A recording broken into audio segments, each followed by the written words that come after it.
Union deforestation regulation.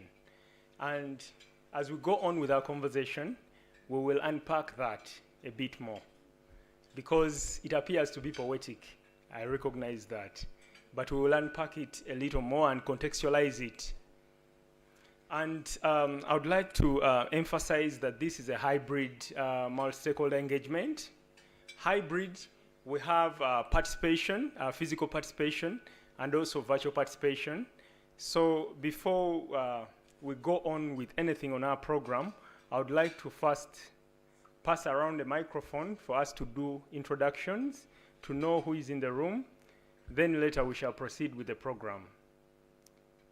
Thank you.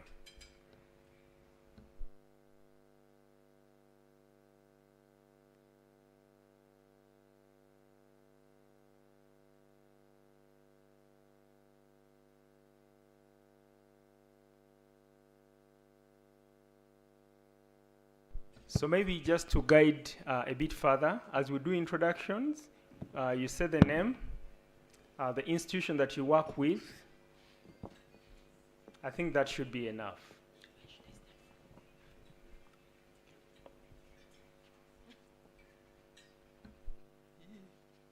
Wait, start with me. I'm Nebat Rugadi, I'm a journalist with Uganda Radio Network. I'm Simon Oktela from the New Vision.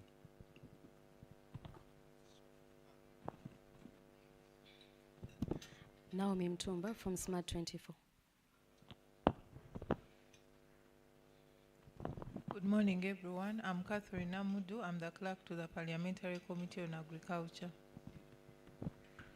Good morning, everyone. I'm Auma Linda Agnes, the chairperson for Agriculture Committee of Parliament and the woman member of Parliament for Lira District. Dr. Bed Buanika, I'm a member of Parliament for Chimanya, Kavanya, and Masaka City. I'm also a member of the Agriculture Committee of Parliament. I'm a coffee farmer and a coffee promoter.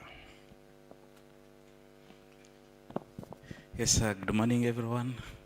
My name is Robert Nangasa. I am the Manager Extension Services for Uganda Coffee Development Authority. I'm also a focal person for EUDR. Thank you. Good morning. My name is Luva, and I'm a student from Sweden that does my internship at CETNI. Good morning, everyone. My name is Nabkwasi Jane Josephine. I'm from Civil Society Pacodev and a community monitor, stroke farmer. Good morning, everyone. My name is Esther Watela. I'm a coffee promoter from the production to the consumption. Thank you. Good morning, everyone. My name is Dora Mukimba. I work as a project officer at Poverty Alleviation and Community Development Foundation in Mbale. I also support CIATIN as a community monitor on reporting human rights violations. Thank you.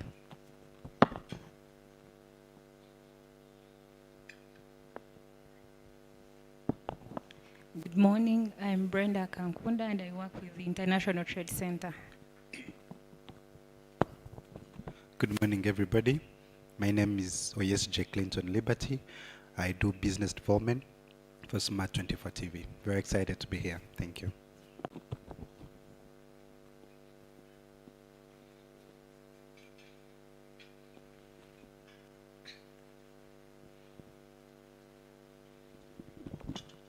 Morning, everyone. I'm Ahawe Kezia, chairperson Mwota, working as a community monitor in Mubende and CIATIN. Thank you.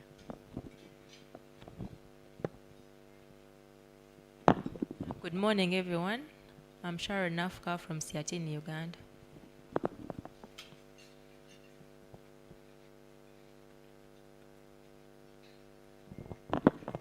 Good morning, Judith Mavara, EUDR C3D Advocacy Officer at Cafe Africa.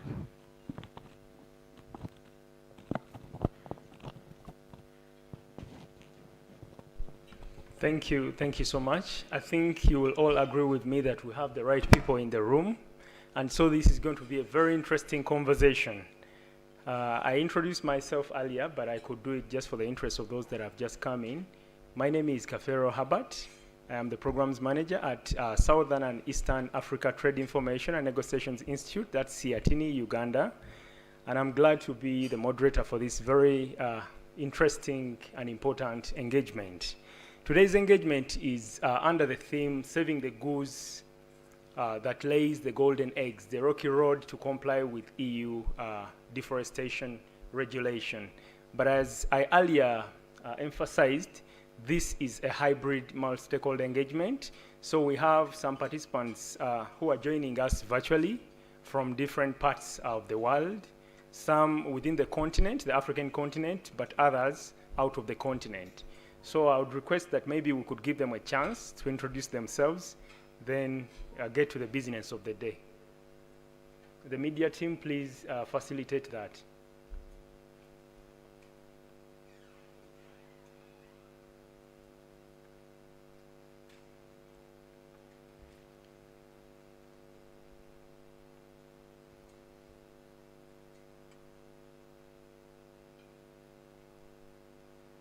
Could you please display Zoom and have people introduce themselves, those that have joined us online?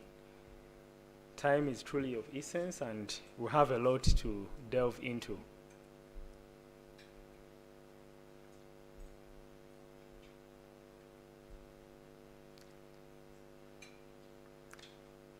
As the media team does that, because silence is not really good for the day, especially Monday morning, I would like to just share a little bit of context to our discussion, but also not to preempt what the speakers are going to be emphasizing.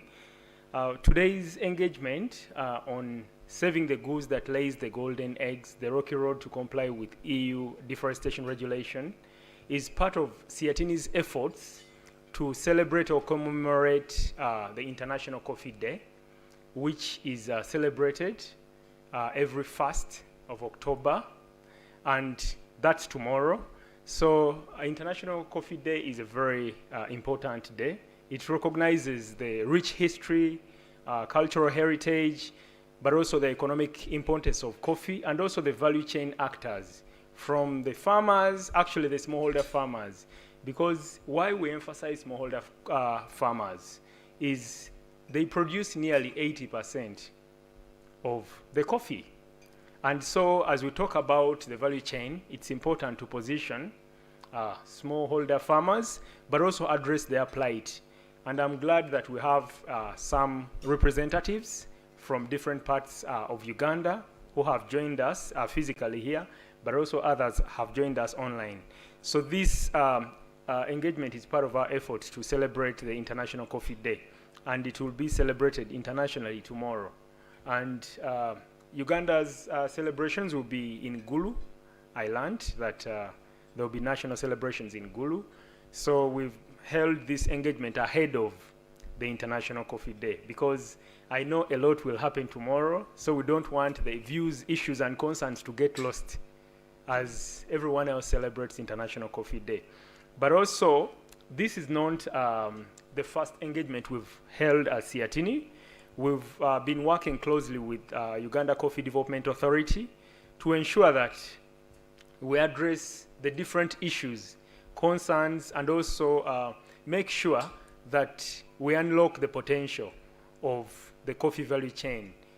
We have been talking about our potential, but I think it's important for us to do all we need to do to realize that potential. So our partnership with Uganda Coffee Development Authority has been truly around unlocking the potential of the coffee value chain, but also since the European Union deforestation regulation was adopted, the road to comply with the EU deforestation regulation has been turbulent, and the deadline is soon approaching. So truly this engagement is meant to provide a platform for the different, to the different stakeholders, coffee value chain actors, to share their experiences and to also be updated on government efforts. What is government doing as a collective, as stakeholders, to pave pathways to complying, because we need the EU market. Nearly 70% of our coffee goes to the EU and 40% goes to Italy. So the EU market is very important. But as we talk about the importance of the EU market, there are global dynamics. And part of these global dynamics include the regulations and directives that were passed by European Union Commission as part of the Green Deal. So it's a cocktail of policy regulations and directives, but today's engagement is partly going to focus on European Union deforestation regulation and the corporate sustainability due diligence directive. And there are a number of products that the EU flagged out. Some of these products, there are a number of them. Part of these products include coffee, soy, cocoa, among others. But today we are mainly focusing on coffee, and we will touch other products because some of the products that were also selected or flagged are some of those products that we grow and pride ourselves in. So we may go a little more, a little beyond coffee. But those products were flagged out because they were identified as drivers of deforestation. And in the quest to address the overgrowing deforestation and also achieve climate action, the EU put forward a number of regulations and directives. But also one issue that is important to note is sustainability of the supply chain, commodity supply chains. And of course, coffee is one of those products, principal cash crops in Uganda, but also in a number of African countries. I don't want to go into other issues that will be elucidated on by the speakers who will be coming forward to share with us, but I would like to emphasize that today's engagement is important because the deadline is drawing closer, and we need to do what we need to do before that cutoff date. Because if we don't comply, it means losing the market, it means losing income, foreign exchange earnings, but also the livelihoods of many farmers will be at stake and value chain actors. So that's how important today's engagement is. The media team is the virtual arrangement ready so that we can have introductions from those that have joined us virtually.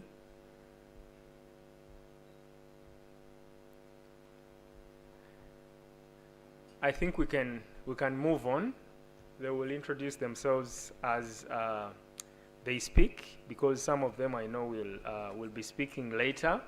So without further ado, we have a program that will be amended a bit just to allow for one, catching up with time, because time is fast spent, but also to bring in other critical voices and stakeholders who will be sharing with us. So what I just did is unpacking the objectives of the meeting and giving a brief context of our engagement. So next we will be having setting the scene for this discussion, because we need to appreciate and be brought on board why this engagement is very important. And this is going to be done by none other than the Executive Director of Siatini, Ms. Jen Nalunga. And without further ado, I would like to request her to proceed here and set the scene for today's engagement. Thank you.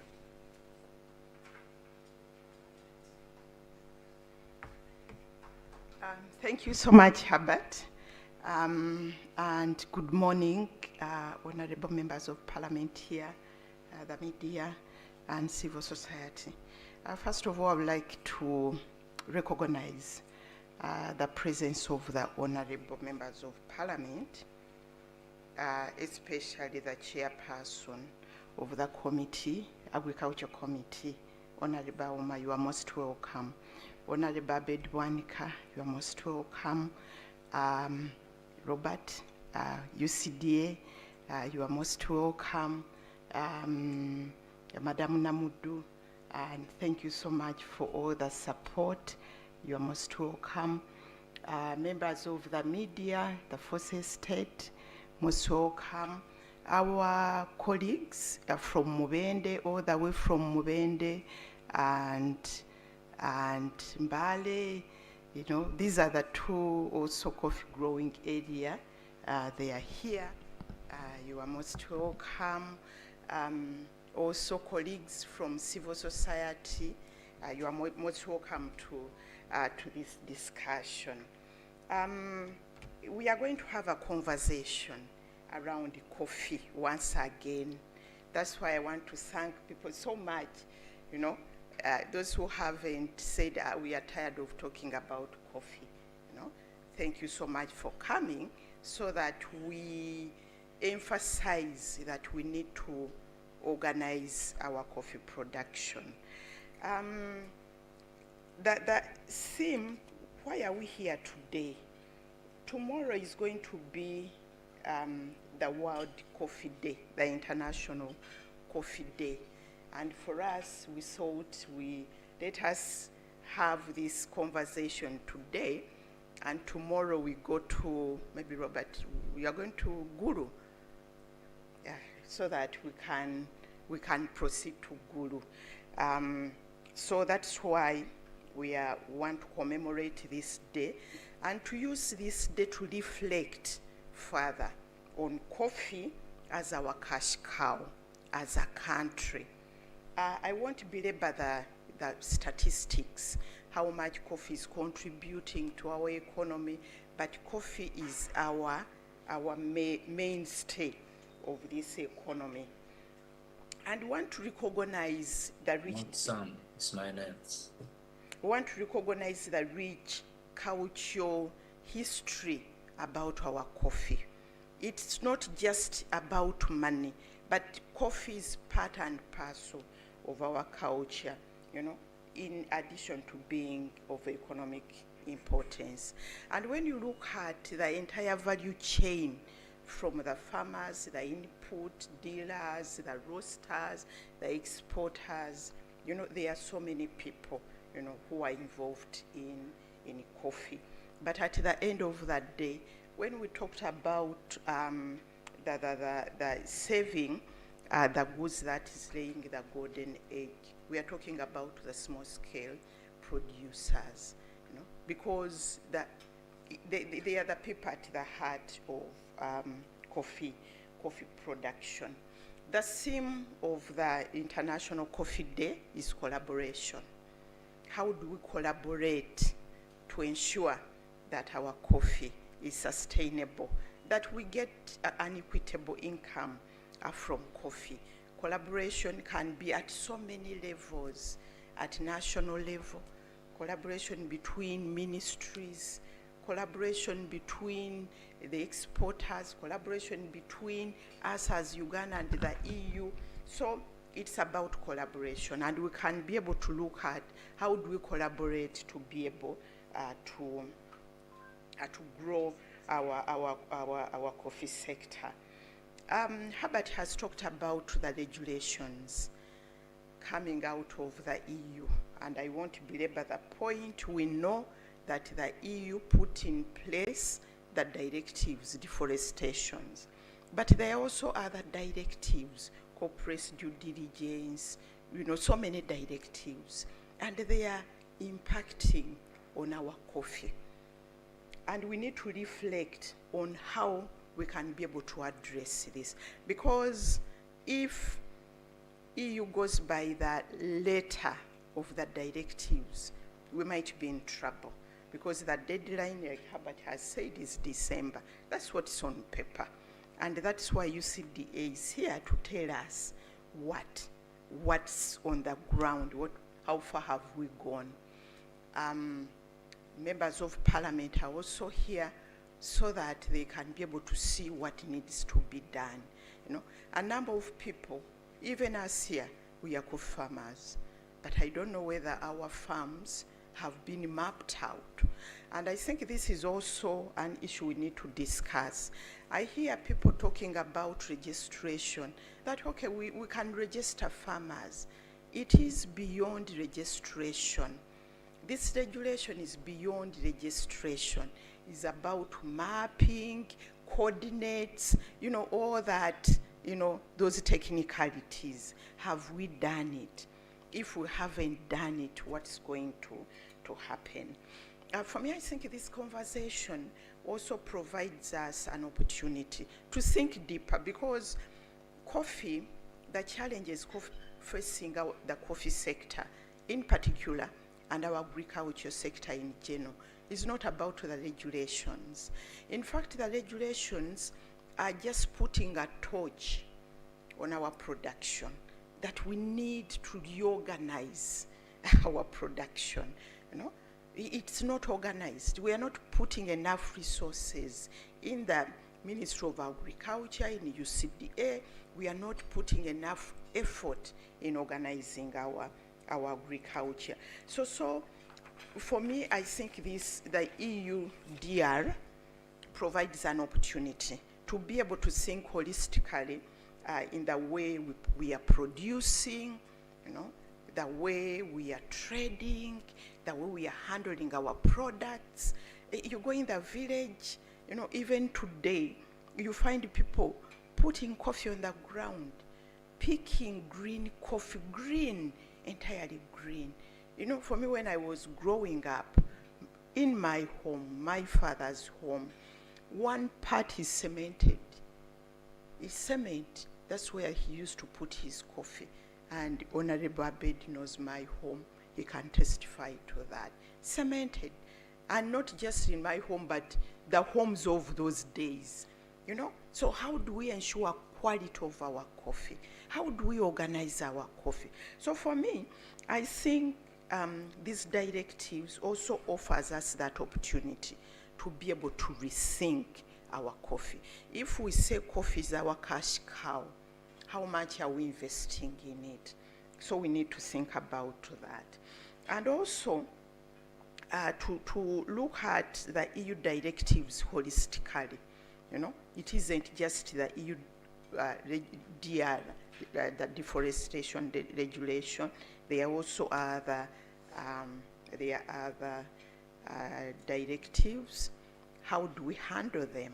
You know, so we need to be mindful of what's coming out to there, because the issue of sustainability has been put on the agenda because of climate change, and we need to be able to see how we reorganize our production to ensure sustainability and biodiversity loss, which is not bad, you know, which is not bad.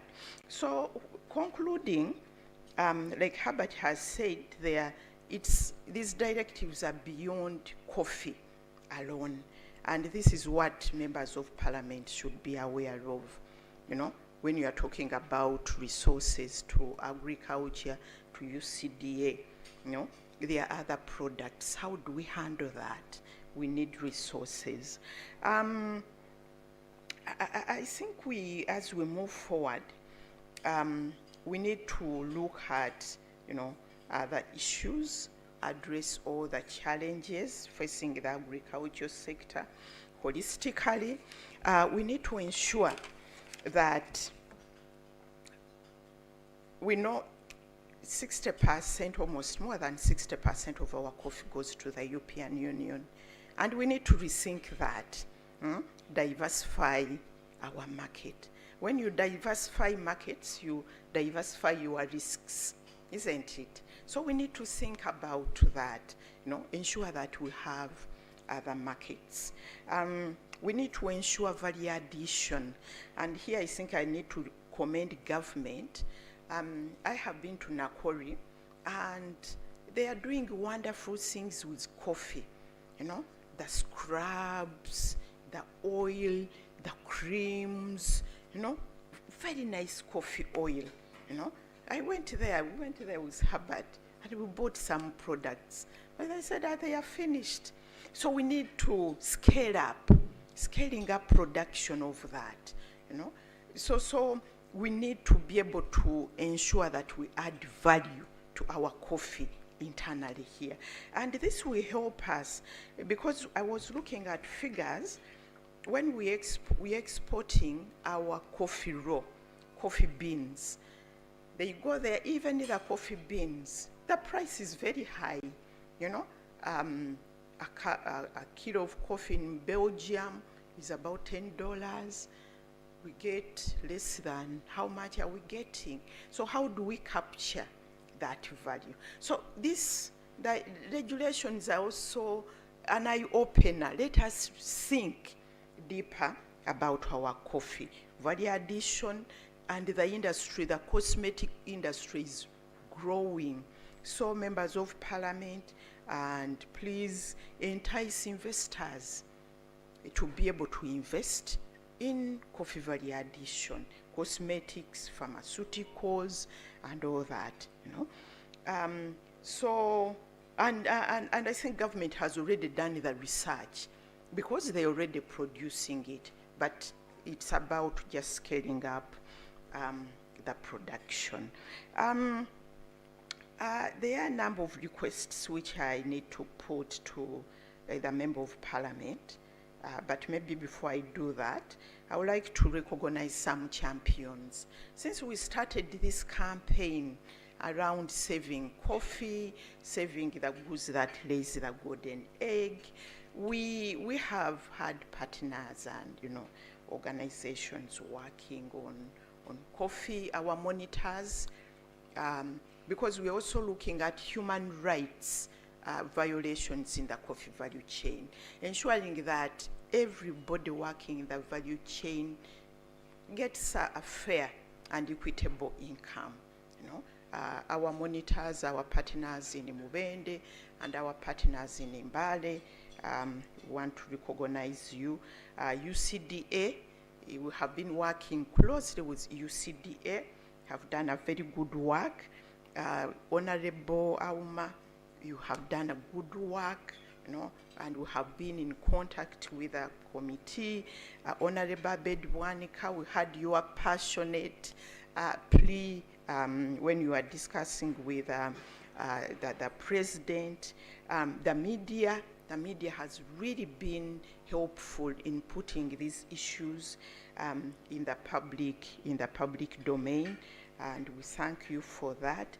The organizations like ITC, Brenda, they are doing very good work, you know, explaining what it is, what needs to be done, and working closely with UCDA. We have also had other civil society organizations we are working with who have taken up this issue. Our requests to the Parliament and also to UCDA, I think we need to engage further with the European Union. We need that engagement. As civil society, we have been sending them our statements, but I think it should be government to government, members of parliament to members of parliament, because we are not saying no to that directive, because we are also interested in producing sustainably.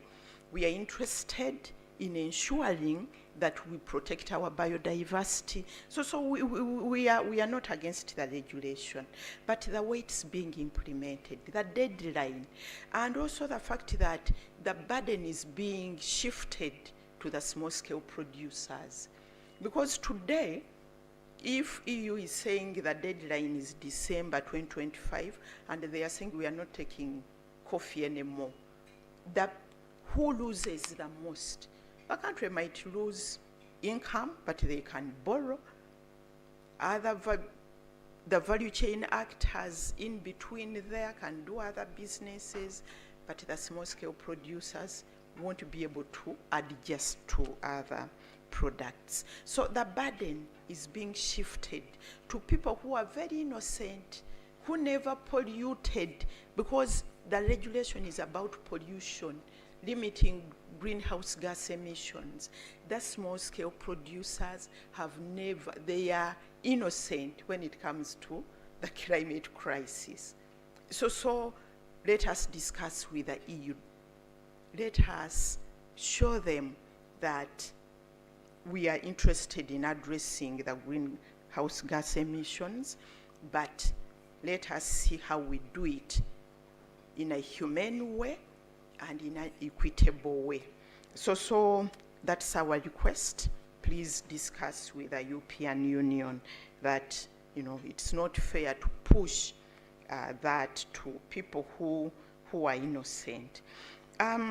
We're also talking about budget here. We need to increase the budget to agriculture, and to the specific sectors, to the sector of coffee. We need that. Because what I understand today, the government is depending on ITC, government is depending on Trust. Maybe you tell us, Robert, about that. Where are we getting the resources, to do that? But members of parliament, please, we need our own resources to be able to do that. Then lastly, I think it's important also to change attitudes towards coffee. And we have been talking about this. You go to a hotel, and they have Nescafe. And I know in parliament, Honorable, I don't know what kind of coffee you're taking, whether Nescafe or any other type of coffee, but let us start consuming our own coffee. There is some very nice coffee there. So let us change attitudes. And here I think the media can play a very key role. You go to a hotel and you find these huge bottles of Nescafe. Other hotels, they have coffee from India. You say, really? Why should I drink coffee from India? So let us change attitudes. We should be our own first customers, like what's happening in Ethiopia.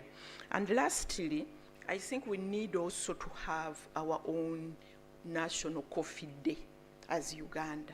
Brazil has, Ethiopia has. Instead of waiting for the National Coffee Day, for the International Coffee Day, let us have our own National Coffee Day. And we can use it to reflect on our coffee, but also to market, to market our coffee, to market where we are growing our coffee, and be able to link coffee to tourism.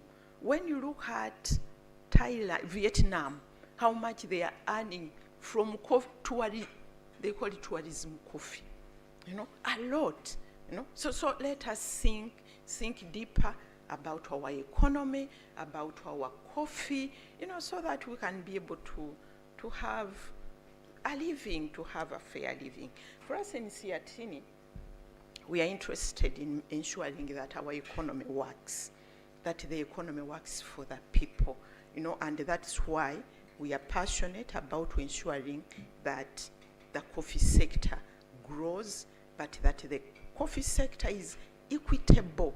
Everybody is earning a fair income from coffee. So thank you so much, and I wish us all great deliberations.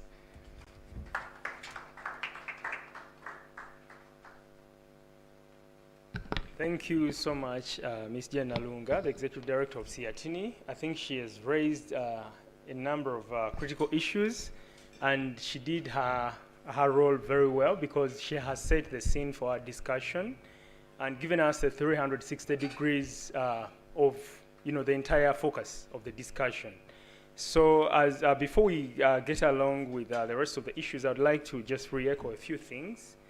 One is, as we talk about the EU regulations, all directives, we need to also think about the word directive. There is a directive and there is a regulation, and they spell out different things. But also we need to recognize the deadline, that is 30th December 2024. But also there are some other dynamics, the transition period for small enterprises. I know Mr. Robert Nangasa will be speaking to that and unpack it a little more. And from what the ED of Siatini shared, she emphasized that we're not looking at just the challenges that the EU directives present, but also the opportunities, because we need to make our production sustainable. And how do we do it? She actually underscored the need to reorganize our production, but we need to discuss a bit further. What should reorganization of production entail? I think we need to engage on that a bit further, but also the need to holistically address the EU directives and regulations, rather than running around to meet the deadline and then forget that the EU directives and regulations spell out different things. And for sustainability, so the need to reorganize the economy also cannot be overemphasized, because it's beyond coffee, it touches other products. And we also need to recognize that as the deadline approaches, a number of stakeholders have been brought on board: religious leaders, the cultural institutions, the civil society, and collectively, all of us as stakeholders. What should our roles be? Where can we support government? And how much can we do in terms of meeting the deadline? So clearly defining what needs to be done, all the missing piece, will help us to accomplish what we need to accomplish. But also recognizing that government has done some great work at the National Coffee Research Institute in Mukono at Nakori. There is some level of value addition. They are tapping into the value chain by manufacturing scrubs. They have the oil, the lotions, among other things. How can those good initiatives be scaled up so that we don't have them in a small room at Nakori, but rather maybe at an incubation center, at a bigger facility? And I recognize that as the Prime Minister was in New York for a working visit, she emphasized the need to attract foreign direct investment in value addition. And as Siatini, we've been talking about the need to attract foreign direct investment in strategic sectors. I think coffee is a strategic cash crop, and we need to also look at how we can be able to attract investments in coffee value addition so that we unlock the potential of the coffee value chain. And without further ado, I'd like to first give chance to online participants to introduce themselves as Honorable Linda Agnes Auma prepares to give us official opening remarks. But I would like to first give chance to those that have joined us virtually to introduce themselves, because now the world is going green and digital, and we recognize that connecting virtually helps us to bring in critical voices and also be able to give platforms to people who are even, away from us, but also across the continent and globally. So the media team, please facilitate that. And in case you delay, we shall move on. Thank you.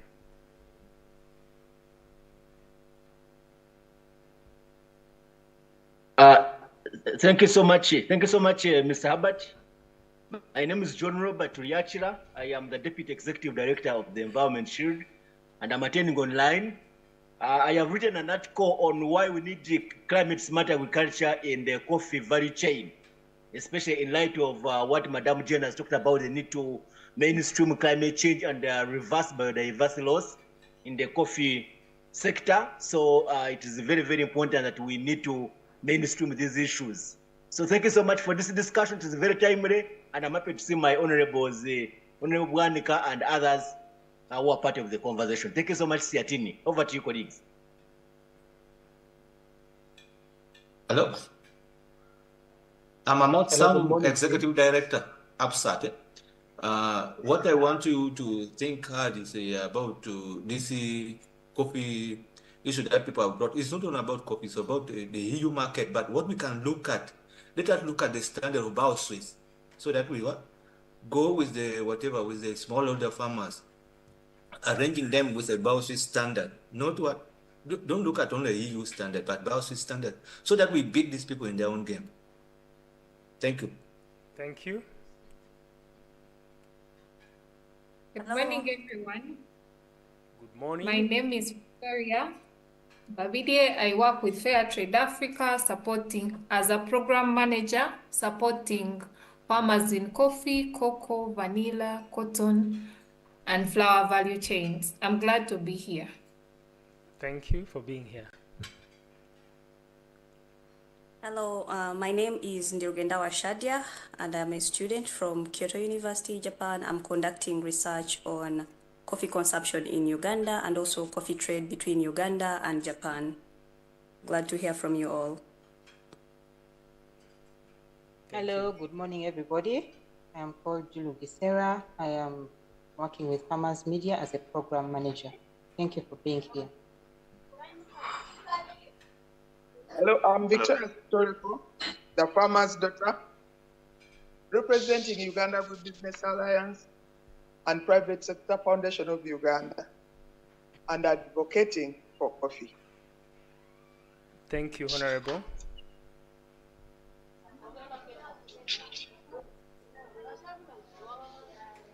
Moses, please go on and introduce yourself.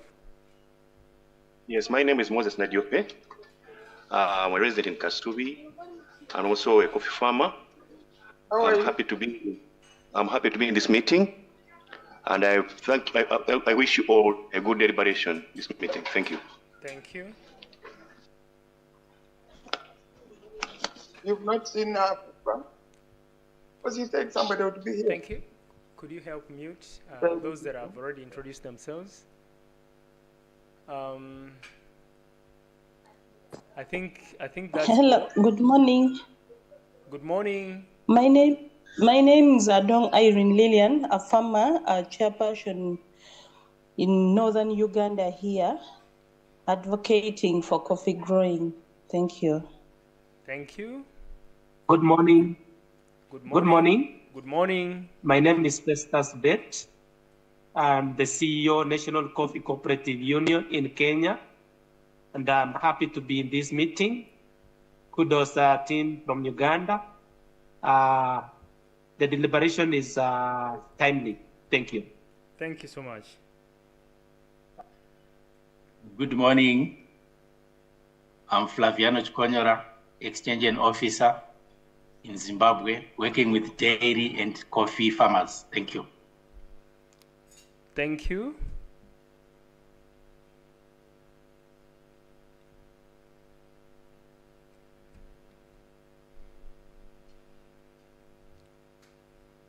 I think others will. Bonjour, bonjour. Bonjour. Allô, Bonjour. Oui, je réponds au nom de M.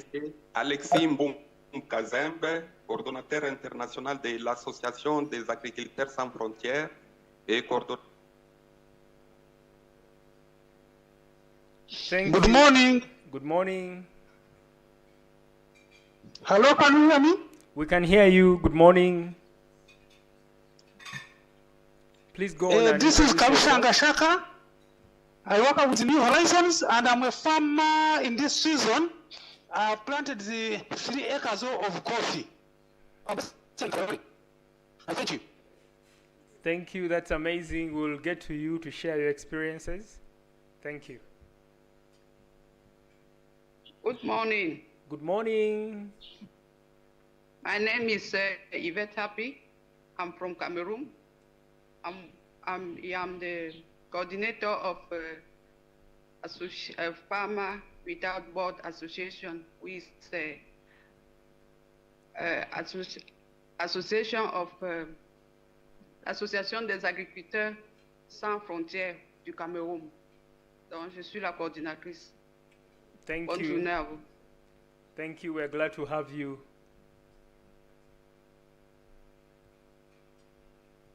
Good morning. Good morning.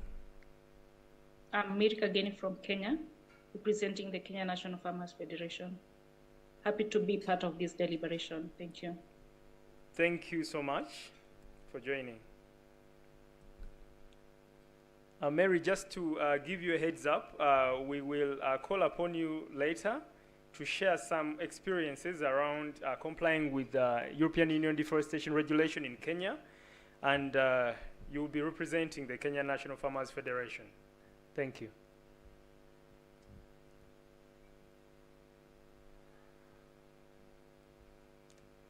I think that's all. We can proceed, and later we'll call upon others who will join us virtually as and when they join us, and also as and when they have submissions to make. And you will all agree with me that this is going to be a very interesting discussion.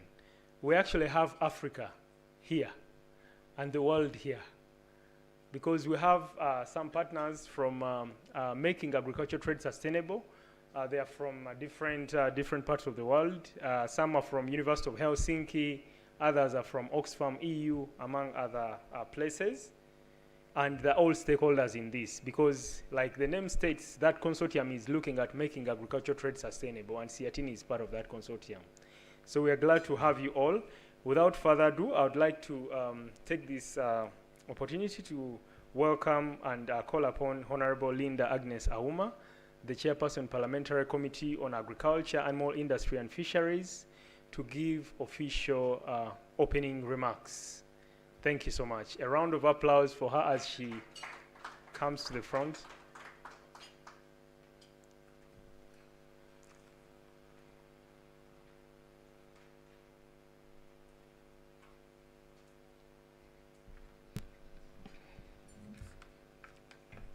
Good morning once again.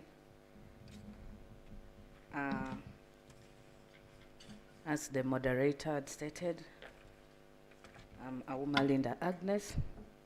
I represent the women of Lira district in the Parliament of Uganda, and I'm the chairperson for the Parliamentary Committee on Agriculture, Animal Industry and Fisheries.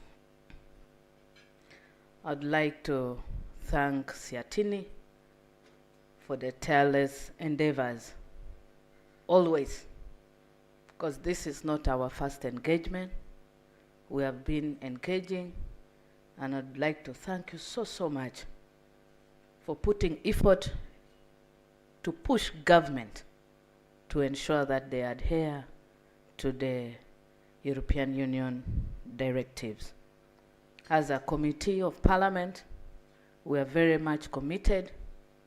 We are together with you in this fight, and I will elaborate more. I'm happy that you've done well, and especially our fourth state, the media. You've also tried your best to advocate through different publicities. I'd also like to thank you for the petition. You've gone far to petition Parliament of Uganda to adhere and take this directive as a priority. I'd like to confirm to you that we have received that petition, and from here we're going back to Parliament. My members are waiting. We might not finish with you because we have to start processing that petition within the specified period given to us by Parliament. I know on that note we are going to come up with proper recommendations that will help to open the eyes of government and to see the importance of this directive, especially to our export, which is particularly coffee sector. Distinguished guests, fellow colleagues, members of Parliament, all the government representatives, development partners, farmers from Mubende and Bugiso area, CSOs, private sector representatives, ladies and gentlemen, I greet you all, as indeed I'm honored and privileged to stand before you today, especially at this crucial and critical multi-stakeholders engagement organized by Siatini. And I want to express my sincere appreciation, as stated earlier, for this timely and important event under Saving the Goose that lays the golden egg, the rocky road to comply with the EUDR. Honestly, this theme is a very touching theme, because how can you not take a goose that lays a golden egg seriously? It's very important, and I thank you for that. Allow me to extend my warm welcome to all our distinguished guests, both within and those who are online, and especially our smallholders, especially the coffee farmers. And we do appreciate, because you have to know where the coffee sector is moving. We have not to discuss at a high level only, but your engagement in this meeting will help you in disseminating the information back to our coffee farmers. This forum absolutely is bringing an opportunity to reflect as a nation, as a continent, on the changes facing our coffee industry. The lifeblood of so many households, as you're all aware about coffee, and how we can adapt to ensure continued prosperity while meeting the evolving global standards, especially for the European Union as it's directed. We shouldn't bury our heads on the ground. We should wake up. As the ED had stated earlier, we should take this directive positively because it will open our eyes to think into a broader perspective. Today it's coffee, tomorrow it will be another. So if we are serious on our agricultural export, as a country, we have to think beyond this directive. The coffee sector is a vital component of Ugandan's economy, contributing significantly to export revenues, job creation, and overall economic growth.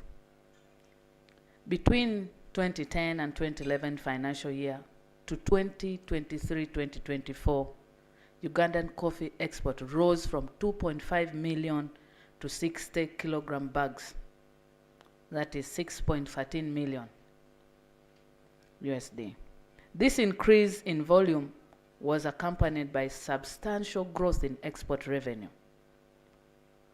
which surged from USD 448 million in financial year 2010-2011 to 1,145 in financial year 2023-2024. I'd like to applaud UCDA. I'd like to thank you members. Join me in thanking UCDA because they have tried to enforce quality. When you go on ground, a farmer will know UCDA will come for you. Why are you drying your coffee on the ground? Because UCDA have set a standard. And I would also like to thank UCDA for at least bringing our farmers on market board. You cannot cheat a coffee farmer because every day they will know the international market price. This helps our farmers in the exploitation challenges.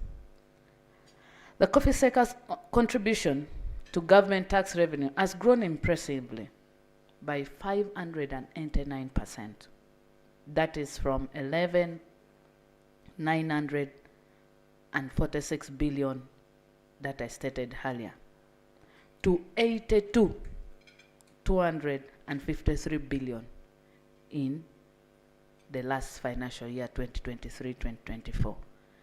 We have to acknowledge this, but we have not to relax. This is not yet an achievement. We have to aim higher than this.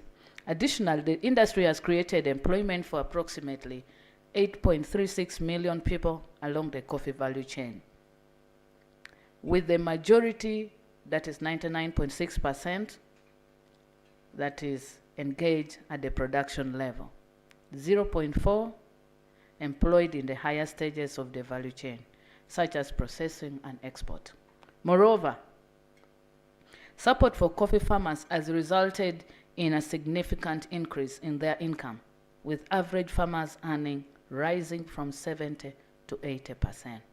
This is as a result of the quality that UCDA have enforced and also open market that have attracted more coffee growers and also quality production. The impact of the European Union deforestation-free product regulations is very key. This is where we have to put our focus. Despite its pivotal role in our economy, Uganda coffee sector is now facing new challenges due to the evolving demands of the international market, especially the European Union directive. This remains a key importer of our coffee. We are all aware 60 to 70% of our coffee is exported to European Union. As of February 2024, The value of trade between Uganda and European Union is reported at 1.5 billion euros, with Uganda exporting goods worth approximately 800 million euros to the EU and importing around 700 million euros from the EU. However, on 5th December 2022, the European Union Parliament approved the EUDR with enforcement beginning on 29th June 2023 and compliance deadline set for 31st December 2024. And 30th June 2025 for small and micro enterprises. These regulations require Uganda and all countries that export to EU to adhere to stringent environmental and sustainability standards, particularly with respect to deforestation and supply chain transparency. The essence of this regulation is simple. The EU seeks to ensure that all products entering its market, including our beloved coffee, are produced without contributing to deforestation and environmental degradation. I think this is a positive directive. It might be challenging, but it's for future sustainability of our environment. And I'd like to call upon us to embrace this positively.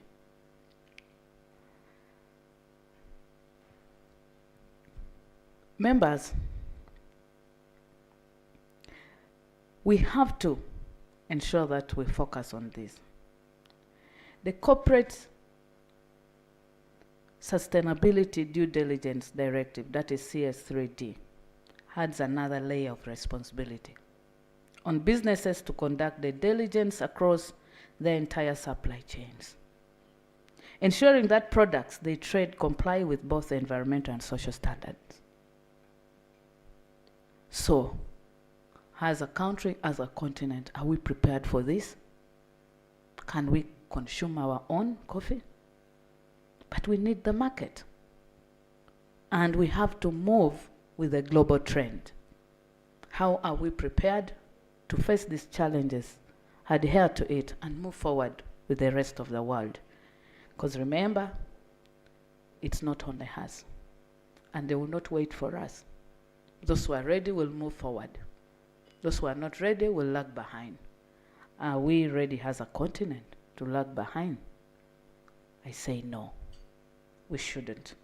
While the goals of these regulations are laudable, protecting the planet, promoting sustainable farming, and ensuring that deforestation is reduced globally, they also pose significant challenges for smallholder farmers who make the majority of the coffee producers, especially in Uganda and Africa. Many of our farmers face difficulties accessing the necessary resources, technology, and knowledge to meet these new standards.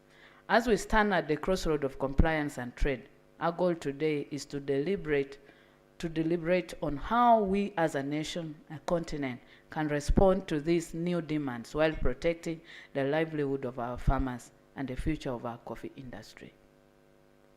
This is a call to us, not just the farmers, but even us as a government. Are we providing a conducive environment? Are we providing policies that promote and are aligned to these guidelines and directives? What are the opportunities? How are we going to fill this gap? As I stated earlier, that our smallholder farmers has more challenges that they cannot ably comply on their own. How are we going to handle this as a country? I would like to assure you that UCDA informed us immediately. And in this current running budget, under Ministry of Agriculture, 2.5 billion was put. Yet, no, at first, 2.5 billion was put by the ministry. Yet UCDA wanted 70 billion. But as a committee, under unfunded priority, we tried our best to increase it to 13.9 billion. This is not enough. Yet, we have a deadline. We are again pushing that in case, and I know UCDA will give us how far they have gone to push, because for us, we push as a team. We wait for where we can come in. But we have advised, and we have been shouting a lot, talking about this provision of funds to aid in the traceability procedures, because it's not just registering farmers. And I'd like to bring to your attention that Ministry of Agriculture, I remember, Siatini, you were there with us,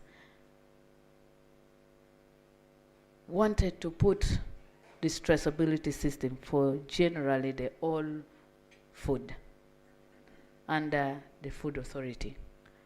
But we, as Parliament, we're saying no, this is something urgent.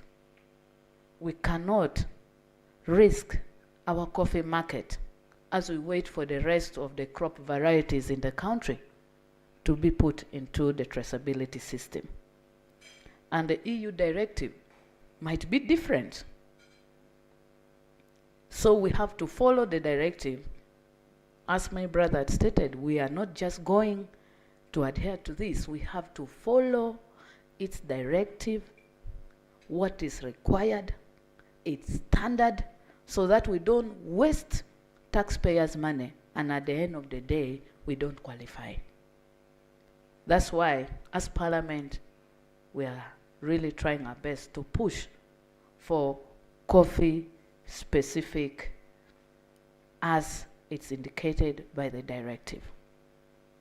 As the ministry will be organizing, because honestly, we are now, I could say we are now already in October. But even the Food Authority bill is not yet in Parliament. It has not yet reached us. So how can we rely on the Food Authority to help in the traceability system as per the EU directive? I think this is joking. We are joking with the livelihood of people. We're joking with our market. Professionally, I'm a business person. When you play with your market, regaining it, it's complicated. So I call upon all the stakeholders, especially on the government side, to take this as a serious matter. We have to take this as a serious matter. If not, when we lose our market, especially to our biggest exporter, that is the EU, we are going to decline tremendously in our export and giving our farmers to the hands of exploiters, which as a committee handling agricultural issues in Parliament, we are not going to accept. We have to focus on these impacts of deforestation. Members, it's no secret that agriculture, including coffee farming, is one of the drivers of deforestation. In fact, globally, between 2000 and 2020, the proportion of forest cover decreased from 31.9% to 31.2% of total land area, resulting into net forest area losses. Small-scale farming caused 68% of agriculture-driven deforestation, while large-scale farming contributed to 32%. In Africa, small-scale farming was responsible for 97% of agriculture-driven deforestation. This is a serious alarm. As we hear about climate change, we are just hearing, we are thinking it has not reached Africa. It has reached. Should we wait so that it reaches to the level of the rest of the world? Or we take this call so that what has beaten the rest of the world shouldn't beat us as a continent and a country.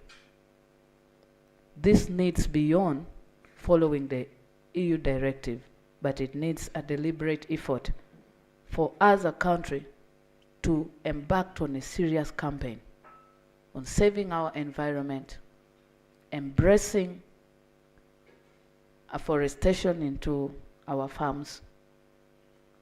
Even if we just give a directives on boundaries, our boundaries, instead of what we plant on our boundaries, even if we plant 3 lines of trees, that would help us so much.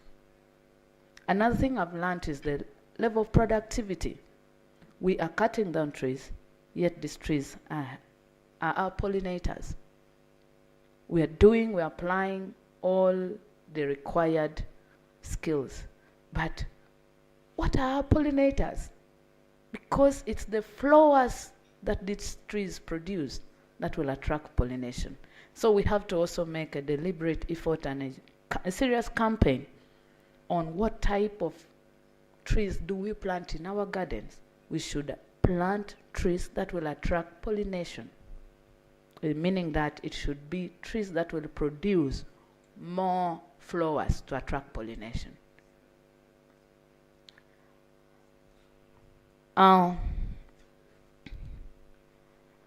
If you've seen these statistics, Uganda is not exempted from this. With deforestation driven by the need of land to grow crops, fuel for energy, the expansion of settlement, for the coffee sector, this presents a unique challenge, as we must balance the need to increase production to meet rising demand with responsibility to protect our environment. And this should be a must.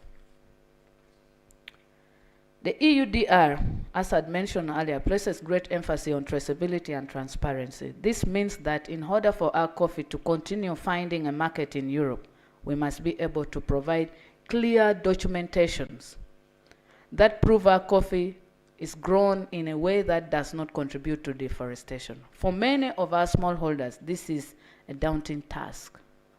While large-scale producers may have the resources to implement the necessary tracking system, smallholder farmers often lack the capacity to do so. This is where cooperatives and farmers groups become critical and very important. By organizing farmers into these groups, we can facilitate the registration of farmers, provide functional traceability system, and offer extension service that educate farmers on sustainability farming practices. That's where UCDA come on board. Because they know our farmers, we can organize them so that its traceability is much more easier. Government initiative and challenges and recommendation, as I'm almost winding. While EUDR and CS3D present challenges, they also offer opportunities for the Uganda coffee sector. The demand for sustainably produced, traceable coffee is growing, and consumers, particularly in Europe, are willing to pay a premium for products that meet this standard. I want to repeat. In Europe, the consumers of coffee are willing to pay a premium for products that meet these standards. So we should take this as an opportunity. By positioning Uganda as a leader in sustainable coffee production, we can not only secure our existing market, but also expand into new niche markets that prioritize ethical and eco-friendly products. In compliance with this, the National Coffee Act 2021, I commend UCDA once again, which has conducted sensitization of coffee value chain actors, developed the geospatial monitoring and evaluation system, developed the regulations under the National Coffee Act 2021, incorporating the EUDR requirements, and established National Coffee Registry. I would like to applaud you, UCDA, for you've made this directive much more easier, because if we were to start from grass. However, it's cognizant to note that the authority is limited to resources to fully undertake this mandate of ensuring that Uganda complies with this directive. For instance, 2023-2024, the 13.9 billion. This is only 40% of what was required, out of the total budget of 35 billion, which was supposed to be allocated. In line with this, Siatini, as I stated earlier, have petitioned Parliament of Uganda on the need for government of Uganda to urgently fund and prioritize an operationalized system for coffee traceability and compliance with this directive, implement the National Coffee Act and regulation. But we have a challenge in this regard. Right now, government have already tabled a bill to rationalize UCDA that requires us to repeal the act. Now, when we repeal the act, it means the act is no longer existing. And yet, it's this act that is helping us to move forward. And also, the international market focuses on the regulations, policy, the laws that can help them to have trust into our system. And this is where we, the committee, we have met the president, we have had you almost 4 times in record. It has never happened. But we agreed with the president that at least UCDA should be extended for 3 years, because we feel that the ministry cannot handle this mega task. Because we are the one who do oversight. We know how competent, efficient, and effective. But we don't want this to bog down the effort of Ugandans and trust that they have in their coffee production. And on that same, as a committee, we are still grappling with what to do, because despite that agreement for extension, they're saying we should repeal the law. Now we are asking ourselves, how will it be effective? How can we repeal the law and say it should be effected in 3 years? Within the 3 years, what will the country use as a UCDA Act? This is where, as a Committee on Agriculture, we are in. But nevertheless, will not disappoint this country. We'll do what we can, if even meeting the president, we are ready. We're not going to get tired, because we are in these offices to serve the citizen.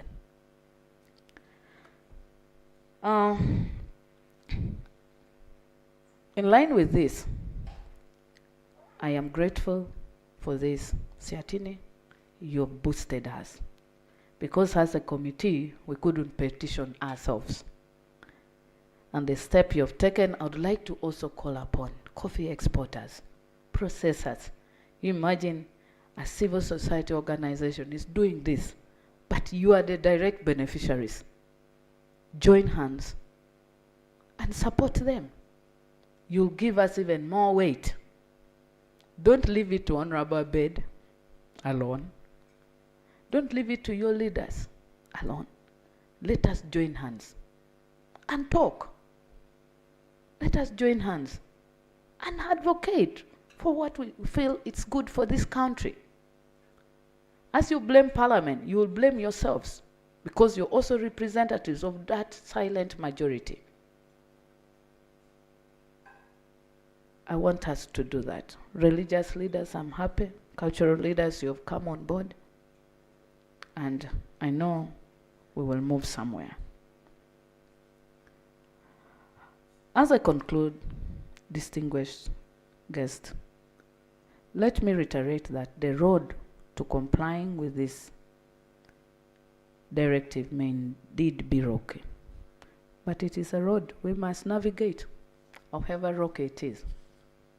We must navigate through it as we are supposed to. It's not an option. We are supposed to secure the future of Uganda coffee industry. It is a road that requires collaboration.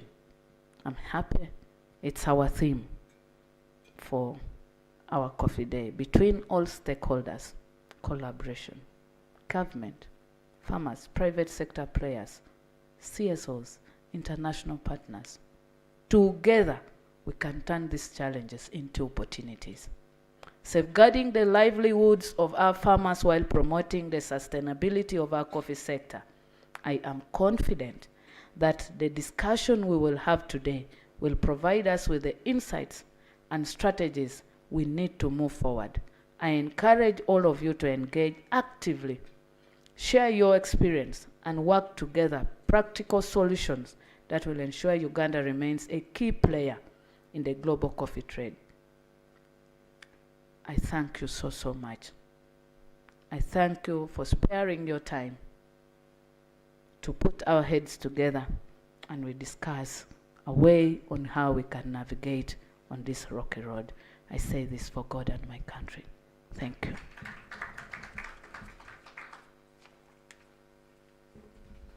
Thank you so much, Honorable Linda Auma Agnes, the Chairperson, Parliamentary Committee on Agriculture, for those stimulating opening remarks. I know we've all been stimulated in one way or the other by the remarks that Honorable Linda Agnes Auma has just delivered, but also she has continued to set the pace for the discussion. A number of issues have come up, and I know we have accelerated. Now the vehicle is in good motion. I know the conversation is going to get even more interesting with various issues coming out, but I would like to also thank her that she has also been a champion, and that Siatini will recognize a number of champions in the National Assembly, which is Parliament, because you can't engage Parliament if you don't have champions. You have to have people you talk to, people you share your positions with, that later amplify them. And I also share the same with the rest of the committee members. But before I re-echo some of the issues that the chairperson has elucidated on, I would like to recognize that we've been joined by two more members of Parliament. That is Honorable Christine Kaya, who is the Shadow Minister for Water and Environment. Let's welcome her.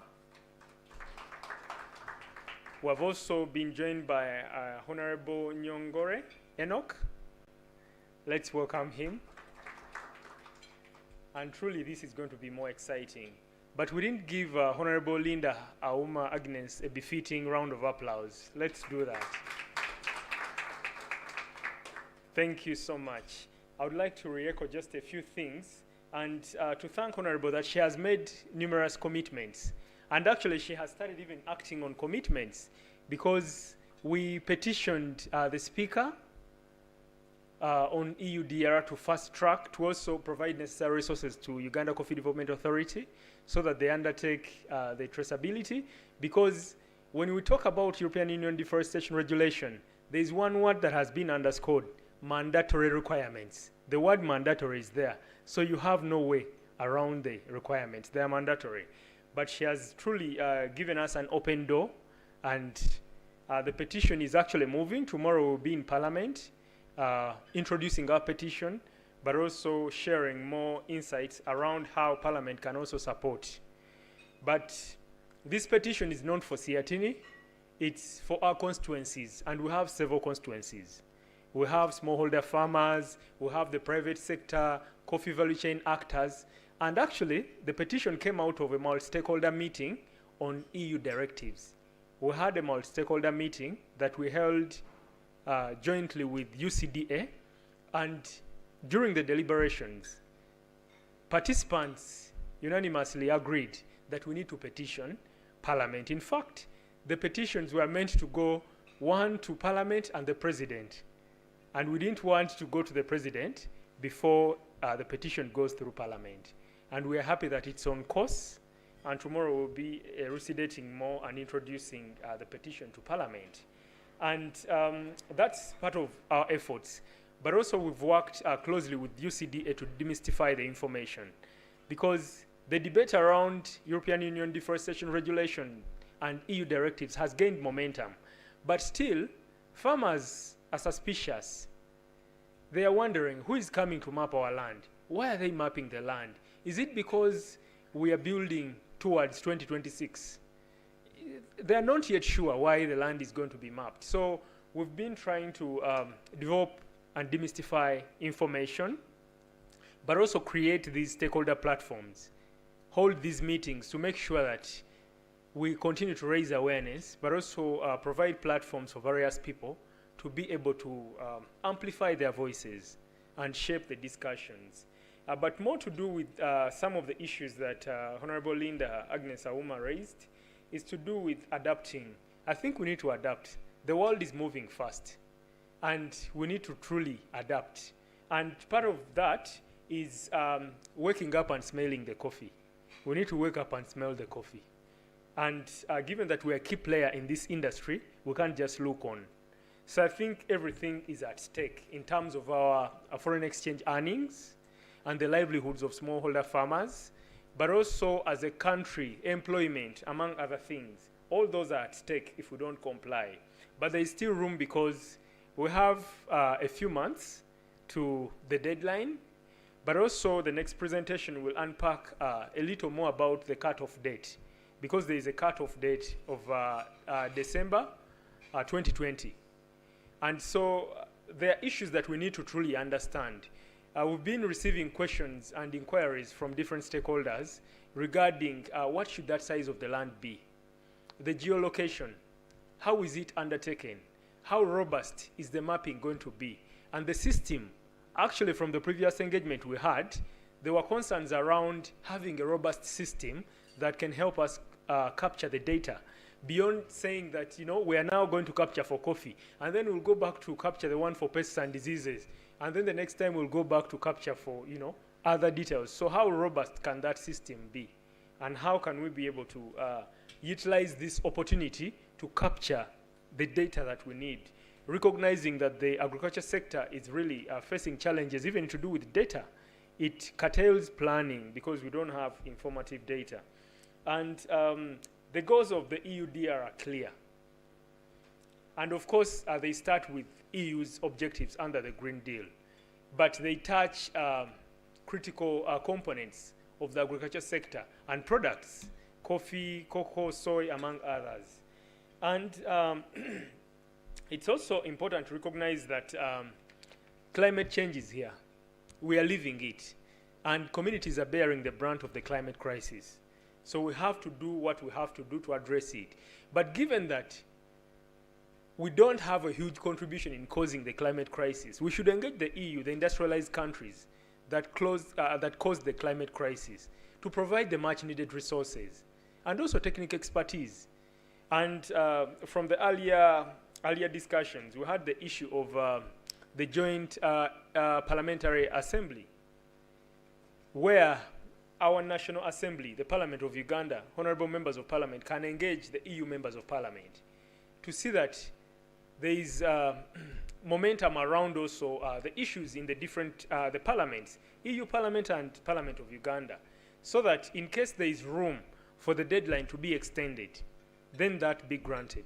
So I think all those issues we're going to continue engaging, but also Honorable hinted on the issue of the cooperatives, that these would be vehicles to help us mobilize the people, raise awareness, but also support the registration. And the need for functional registration system cannot be overemphasized.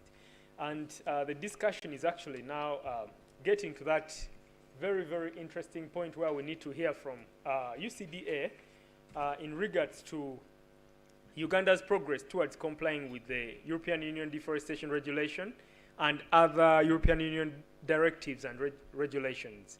So without further ado, I would like to invite Mr. Robert Nangasa, the Head of Extension Services, Uganda Coffee Development Authority, but he's also the EUDR focal person, the European Union Deforestation Regulation focal person, and to commend government for designating someone to be a focal person, because that's also a truly commendable step.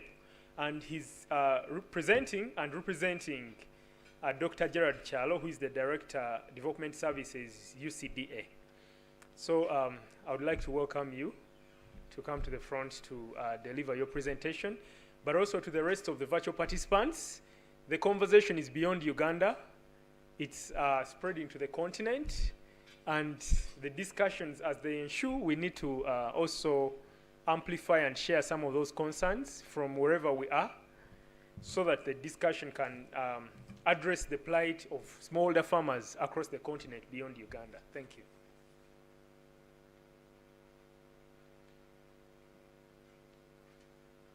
Yes, thank you very much. Once again, my name is Robert Nangasa. I hope the presentation is going to be shared. I'm here representing Dr. Gerard Chalo, who is on other engagements. But first and foremost, I want to thank CIATIN for being so active and at the forefront of ensuring that everyone else, or the citizens of this country, get to know what is happening around, especially when we are talking about the coffee value chain, which is very crucial for us. Again, I want to thank the Fourth Estate. They have done very, very commendable job, most importantly in terms of positive reporting and ensuring that actually information is relayed as it is. Thank you very much. With all protocol observed, I just want to dive straight into this presentation. A lot of information has been there and has been shared. So I will want to focus on the key areas, especially the updates in terms of where we stand today. And then I expect that through the session, the question and answer session, we will be able to respond to the details that we need to know. So the presentation I'm making here is on Uganda's progress towards complying with EUDR and other EU directives and regulations. And this is basically to look at exploring Uganda's efforts in sustainability and compliance with EUDR. We already know what it's all about. In this slide, I just want for us to know why the EUDR, because most people think this is imposed on Uganda. I want to tell you that the regulation is affecting many countries that are growing these crops. So it's not only here. If you have friends in Ethiopia, they will tell you the same. They're also grappling with this. Rwanda, Kenya, everywhere. And I want to confirm to you that as a country, we have done our best. We are not in a very bad state. I think God was with us on our side, because some of the key important elements in terms of preparation were done previously, but perhaps because of, again, I want to thank members of Parliament for passing the Act, the National Coffee Act 2021, first which mandated UCDA to collect data and in form of registration of all the coffee value chain actors, because it's at that point that we were able to build a unitary system that is capable of collecting all the information necessary to build a traceability system. So thank you very much on that note. The EU is one of the biggest market players in the global contribution, as you may know. So the consumers of these products that we are going to talk about have a very, very big role. What I can tell you is EU contributes more than 10% in terms of global warming. So consumers felt they should hold consumption of some of these products if they are not deforestation free. So it came from the consumer's demand to do something about it, because export of this product, either through carbon footprint, would increase emission of greenhouse gases. So that's the stand they developed. So they went ahead to conduct a study on key commodities imported to the EU. And as we will see later, about 7 commodities were prioritized and studied thoroughly to understand the contribution they make in terms of deforestation or biodiversity loss. So that marked the birth of the EUDR. As I've already mentioned, basically this regulation seeks to reduce the impact of products purchased by the Europeans on the world's forests and wooded areas.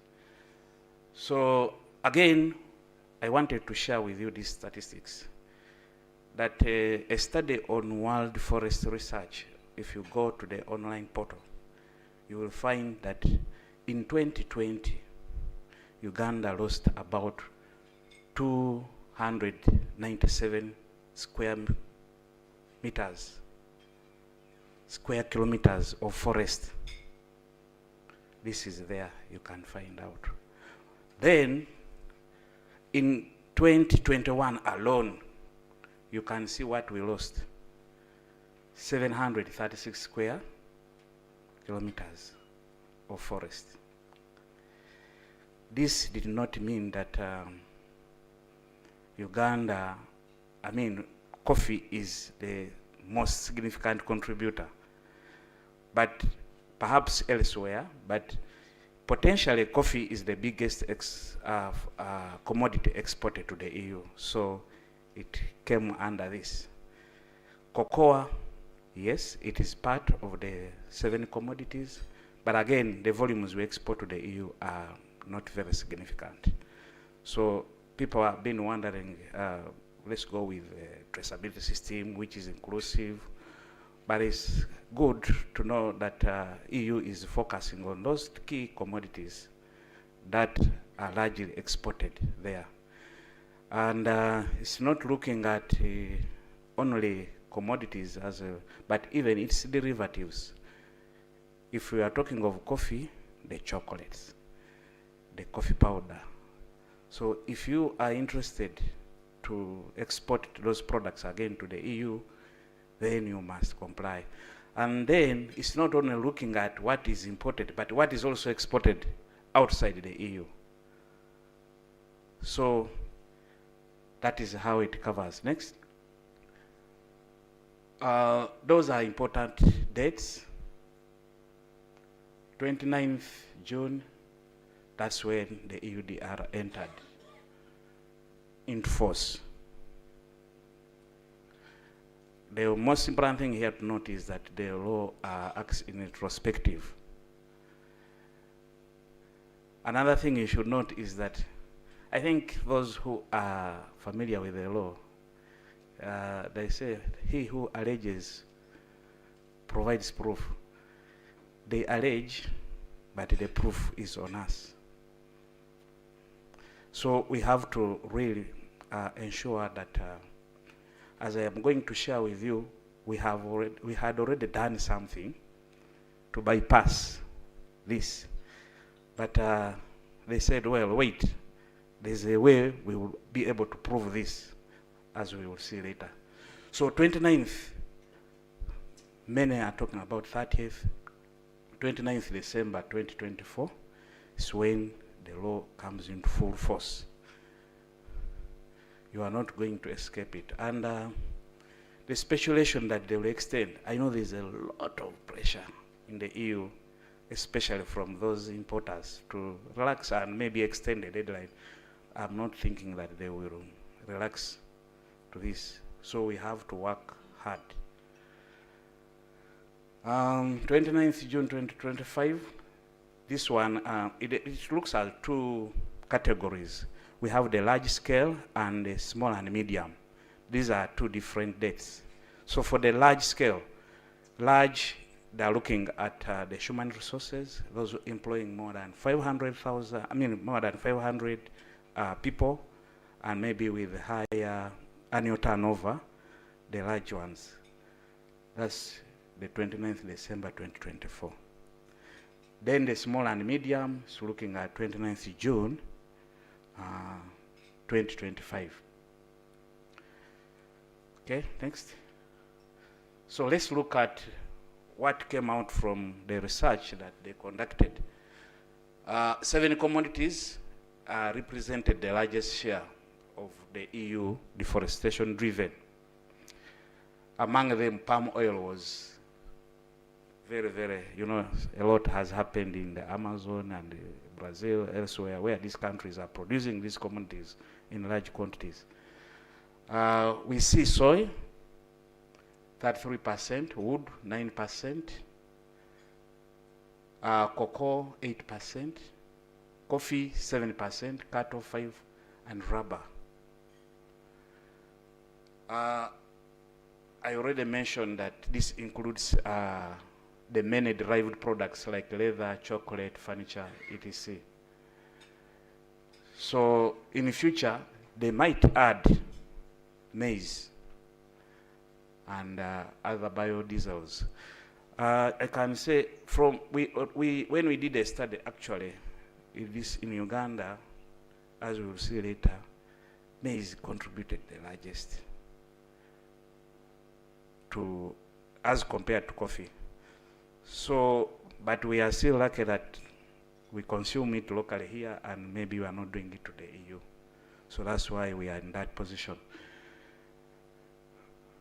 So I mentioned already that the EU is applicable to both domestically produced and imported commodities within the EU. So they are not only against us, as some people would want to imagine. For them, the aim is to halt deforestation, improve land use management, prevent biodiversity loss, and so forth. Next. This has already been shared, but I just want to emphasize that over the last decade, I think our exports, coffee exports to the EU, have averaged 63%. For the last financial year 2023-24, we did about 73%. But of late, it has been between 73 to about close to 80%. So the challenge is we must know that we don't consume these products. These products are consumed the other side, and our culture is not about to change drastically. So we can imagine some people can want to be arrogant and say, we can consume it ourselves, but they don't have it even on the table. I think I'm the only one who took coffee here. Honorable by the bank, I don't know whether you took some coffee, but I know you're a coffee enthusiast. So coffee plays a very vital role in Uganda's socio-economic development. It's very, very, if you want to study poverty in this country, I think you cannot fail to mention coffee. And to members of parliament, me, the little understanding I have, I know that coffee alone can transform this country very much. Because look, the money will go to the pockets of the farmers direct, so they are the owners of this. You talk of oil, I don't know who can see money from oil direct. I'm not campaigning oil, but I'm saying coffee is owned by farmers. The money goes into their pockets. If you went to understand, like I've been working in the private sector for some time, during my 8-year tenure at UGACOF, we were supporting farmers in Kayunga. We would receive billions of money because we were advancing them like inputs, and then you track all the payments that go. A lot of compliance will mean you risk or heighten the risk of poverty. What you are about to see, if we don't comply, you will now see non-compliant EUDR coffee and compliant EUDR coffee. And you know what the traders do. So this one might come attract a smaller price, this one attracts a higher price. Because traditionally we know all traceable coffees attract premiums, as the Honorable Agnes mentioned. So there is that risk. The solution is to ensure that we comply. Otherwise, some people will be disadvantaged, especially the smallholders. Already the traders in this house or out there will tell you that they have received signals of forward contracts not being signed. Partially, the good prices you are seeing here today is because of those dynamics already. EUDR, people wanted to buy very quickly and stock the other side, but quality coffee. And you know, Ugandan coffee is very, very valuable in terms of, it's largely used in blends to improve quality of other coffees. They buy it, then you do chilungo to improve the quality of other coffees. Uganda, actually, it's very easy to market our coffee. It's something that we are working on, because you know the birthplace of Robusta coffee in the world is Uganda. So, and Germany wants to buy the whole of it if it is given a chance. And they actually gain more money from that, I think you know. If you don't comply, for those who are importing the coffee, the penalties are up to 4%. And 4% of the annual turnover. But these large companies are trading in trillion US dollars. You can imagine being charged 4%. And the other risk is being the other risk is being blacklisted. So you must conduct a thorough due diligence to ensure that you are not blacklisted, that you don't have all those penalties. So that is very important to note. Next. Somebody who is moving the cursor. I felt it is important for us to understand this. What are the main requirements? What is the EU requiring us to do? We need deforestation-free coffee. So deforestation means coffee produced on land, not, I'm just giving a simple definition. Coffee produced on land, not deforested since 31st December 2020. If you cut down a forest before that date, you are not in trouble. You are in trouble if you cut down a forest after 31st December 2020. That's why I said the law acts in retrospective. Deforestation here means the conversion of a forest to agricultural use. Conversion from the arable land into, forest land into arable land. It could be either human-induced or not. So again, it's important for us to understand this definition, because if you don't, then you will cause confusion in communication. They are using the Food and Agriculture Organization definition, the EU Parliament. So it's looking at land that potentially spans more than 0.5 hectares, which is about 1.25 acres. That's the size. These are three parameters. The size, which is more than 0.5 hectares, or with the height higher than 5 meters, and canopy density, HC increase kind of more than 10%. This does not exclude plantation.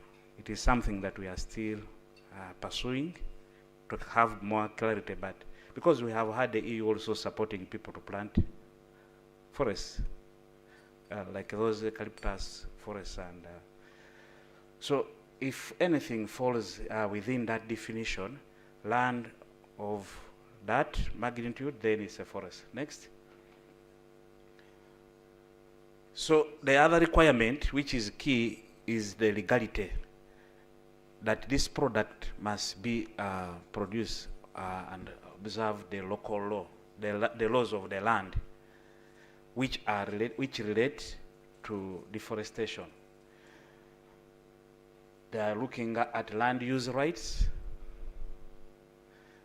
If you abuse or you kind of go and grab land and then plant coffee, they are saying, you know, we should observe human rights, especially the land rights. Look at environmental protection laws, third-party rights, the Bibanja holders and whatever, if you are looking at. Human rights protected under international law, then the principle of free, prior and informed consent, then taxation, tax and corruption, trade and custom regulations. So it's just not that we are going to map land, but there should be a statement maybe included on the certificate of origin that indicates that this coffee meets these conditions. Okay? So let's see where we have reached. When we had the engagement, I think the first engagement was when we had the meeting conducted by the EU and ITC. This is when we came to understand what is happening around and what is this law about. So first, we have tried to analyze and understand the EUDR requirements as a country. What does it require us to do? That one, we have been able to do that.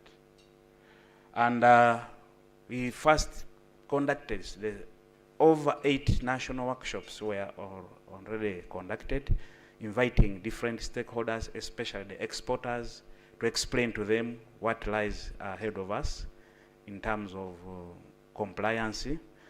And it is through those workshops that the first accompanying measures as a sector, what are we going to do? We came together to understand that, what we can do. I already mentioned that after the National Coffee Act mandated UCDA to register or map all the coffee farmers and stakeholders, we embarked on developing the geospatial system. So in terms of robustness, one is, this is not just about registration, but this system helps us also in the management of extension work in the country. How do we do our extension in terms of seedling distribution or inputs distribution as a whole, in terms of how to monitor staff as they conduct work. So it has different modules embedded there. But also, more importantly, is the registration app or module is available to pick geolocations, the polygons. The polygons is basically the different points you pick. If you have a given plot of coffee, you got different points and collect intermediaries. So when you do that, it can give you the land map of that area, of the plot that you are interested in, and it will automatically calculate for you the size of land. We need to understand why they do that. But first, how do they prove those intermediate points when you collect all the geolocations? They are overlaid on the forest map, and it will place you either in land which is free from deforestation or in a forest. That's the essence of picking those geolocations. So if you overlay on the map, it will take you where that is farmer. And of course, the World Forest Map has been analyzed, and there's a trend analysis over years to see, even if you deforested a month ago, you are able to know exactly when you did that.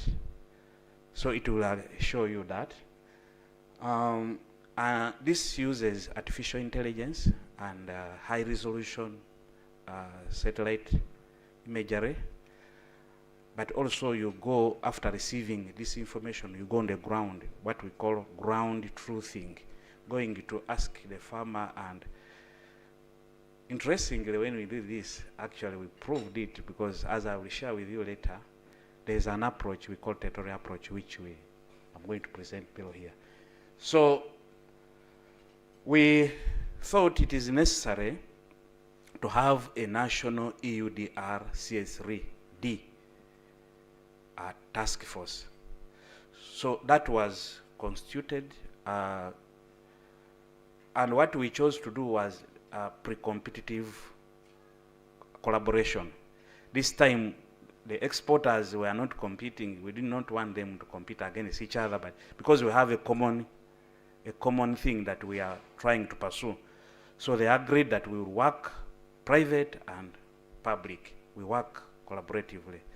So about 15 different representatives from the Ministry of Agriculture, Ministry of Environment, National Forestry Authority, Ministry of Gender, Labor and Economic Development, NITAU, which was supporting us on systems, and through the National Coffee Federation, which is an umbrella association of exporters, and then civil society organizations, they all came to. So we are planning all. And then we also requested for support in terms of registration for data collection. Since this is a prerequisite, once you have the registry, you are almost there. Because as we speak now, if you have the farmer list with all the information required, you can plug into a system and know whether this farm is compliant or not. So a registry is very, very critical. So 900,000 households will be mapped, and the contract is already signed. So work is beginning. Coming to government funding, about 13.9 billion was committed for the financial year 2024-25. And again, we had to prioritize, at least add on to 750,000 farms. I can say the contract is going to be, I think, signed this week to commence. Our intention is to map all the farmers systematically. But we need to deepen further these sensitizations before we commence. And that's now what we are focusing on. But it will take short time. We could not do it as using our staff because it's very urgent. So we had to look for service providers who have expertise, who have experience in mapping. And we have committed to do this in at least 3 months when we have covered. So it will be massive. As long as we don't get any disruptions, if the campaigns reach people, if people get convinced, we should be able to move faster. Part of the money, that's about 10 billion, which was put to the registration. Then we need to do system enhancements to include this geospatial system is. We need to do enhancements to add or upgrade to have the traceability system and the EUDR module functionality added to this, so that it can help us to have a robust system. So again, this is ongoing. We need to establish a data warehouse. It's beyond just having a registry, but due to different transactions and interfaces with now different systems, of the exporters of the EU, you need a data warehouse to help you do the job. Integrations, so that's what we are also working on, and then system support and maintenance. So we are optimistic that this money should be ready, because now we have concluded the procurement processes. So this is September. December, October, we need to have this money to go out to people, because it was not dispersed the first quarter. But because we also took into consideration the processes to select the best service provider and who has capacity, and also follow the law in procurement. Next.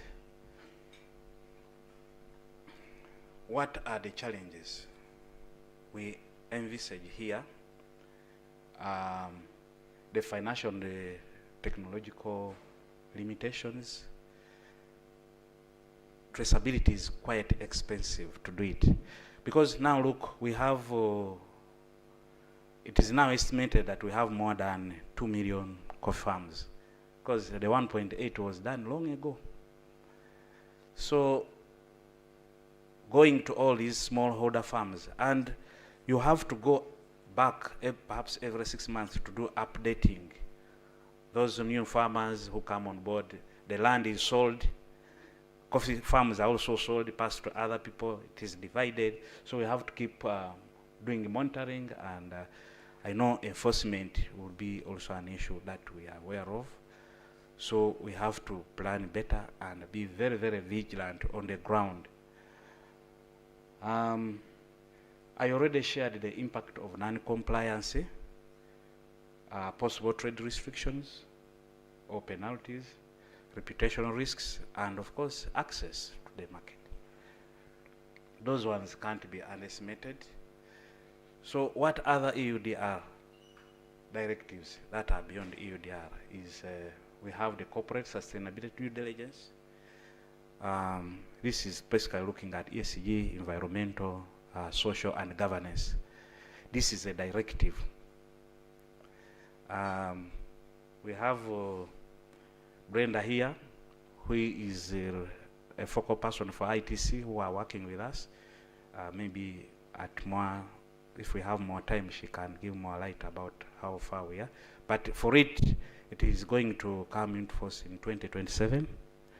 Yes, so we still have time. But what we did is we did not want to lag behind. We said, let's look at the EUDR and CS3D concurrently. So all the measures that we the 7 measures that we came up with focus on the EUDR and the CS3D. Although CS3D, we have more time.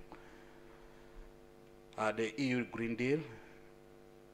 This directive is again ensures that Europe is the first climate neutral continent by 2050. Again, Uganda has to comply with this. The Circular Economy and Waste Management Directive. This one is aimed at promoting sustainable production and consumption practices, encouraging recycling and waste reduction.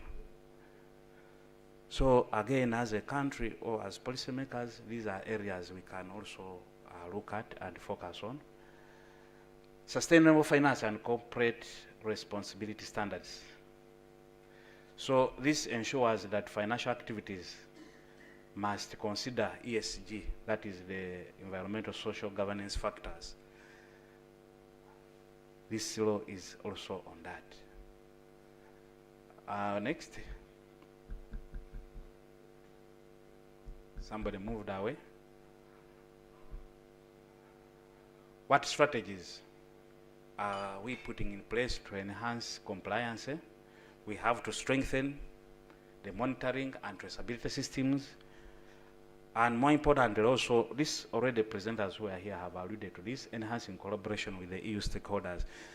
We think that we need to engage directly, government to government, to have maybe the position flex for especially our smallholder farmers. If we have done something now And we are about there. You can negotiate, but if you have sat back, you are doing nothing, it's difficult. But there is need for us to engage and to continue engaging government to government through the African Union, because now Uganda is a chair to that. And coffee was also prioritized. It's a strategic crop and the African Union, the G25. So we have to support smallholder farmers to implement sustainable practices. This must continue. And then we leverage also on financial and technical assistance programs through the EU. We have ITC and many, many players who are on board. So in conclusion, Uganda is making progress towards complying with the regulation. However, we need sustained effort in doing this. And of course, we know there are many, many benefits.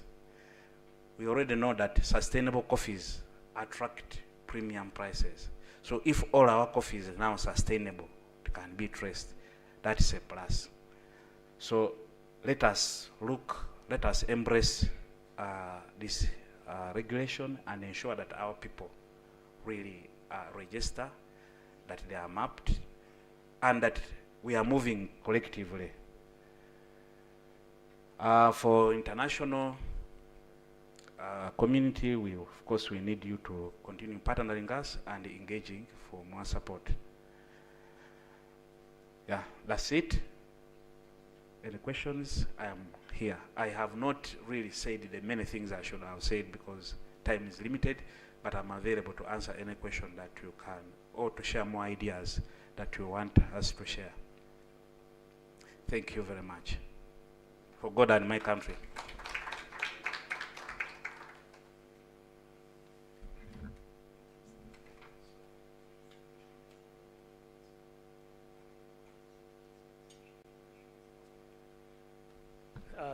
We need a befitting round of applause for Mr. Robert Nangasa. Thank you so much for that very wonderful presentation. I think the presentation was rich. It had so much, but I think there are lots of issues that have come out, and we will continue to engage on them in another space. But for the purposes of this discussion, I request that for any issues that are within his mandate, because also we need to recognize the mandate of UCDA so that we don't get him on the other side. UCDA has a clear mandate, Uganda Coffee Development Authority. It would be very important for us to address any issues that are within their mandate so that he can also be able to take the information back to his colleagues to support the EUDR process. So it's this time for the open discussion. We're giving it just 10 minutes, and I request for those that are seated maybe where cameras are not seeing them properly, we could come to the front, make your submission, but it should be limited to 2 minutes because we still have another session where we need other voices to also come in. So in case, I will start from right here, and I'll request that Honorable Kaya, then we can have Honorable Abed Gwanika, but they are going to come here and speak from here so that we get their issues. Thank you so much.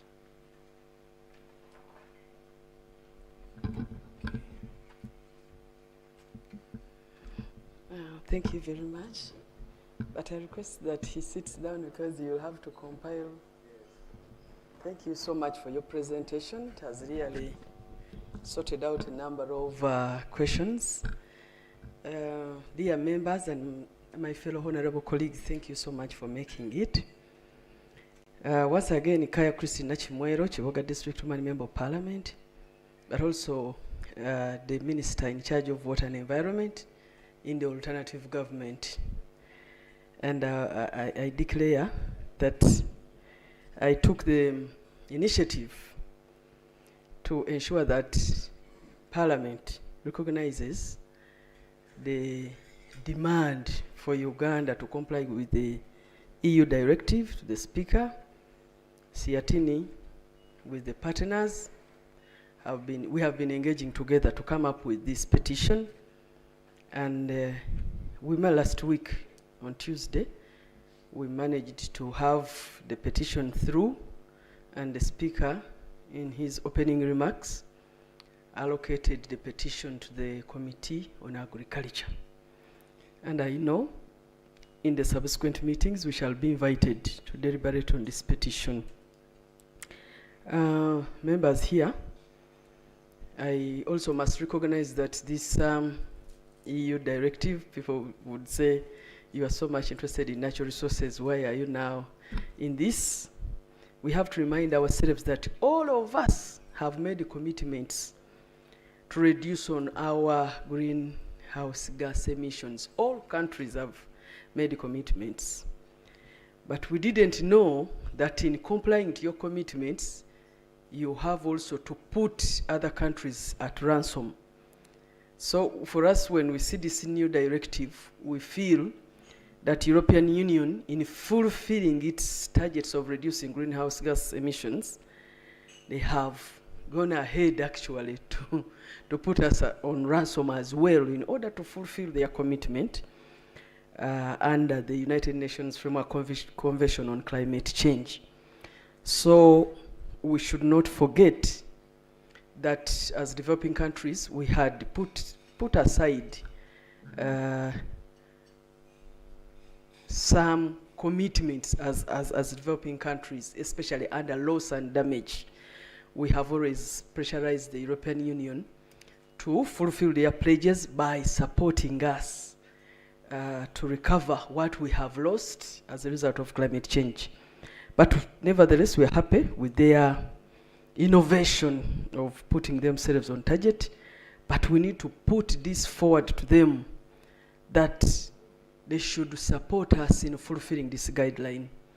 Other than, there must be some flexibility to us. Because if this was brought up in 2020, and in 2023, it was assented to, but to us in Uganda, it looks an urgent matter. Yet, we are only remaining with the 3 months to go. So that one alone shows you the speed at which we are in terms of development, but in terms of complying to the requirements. So, in this, we request that the Committee on Agriculture, even when you are coming, compose your committee to include officials from Ministry of Water and Environment on the specific issues to handle under this EU directive, officials from Trade, Ministry of Trade. I'm happy NITA EU is part of it. So share which issues under Uganda's fulfillment is for Ministry of Water, is for Ministry of Trade, is for NITA EU, such that you move together at each and every moment in time. I did not get a chance to elucidate when Speaker allocated to the to Committee on Agriculture. Otherwise, my fellow colleagues are here. When you are inviting, help us invite Committee on Natural Resources to forward their issues, Committee on Trade to also forward their issues, such that when we come to Parliament, at least Parliament brings in a position that embraces the entire directive. And then I am looking out for, we are aware that our 60% market is under scrutiny.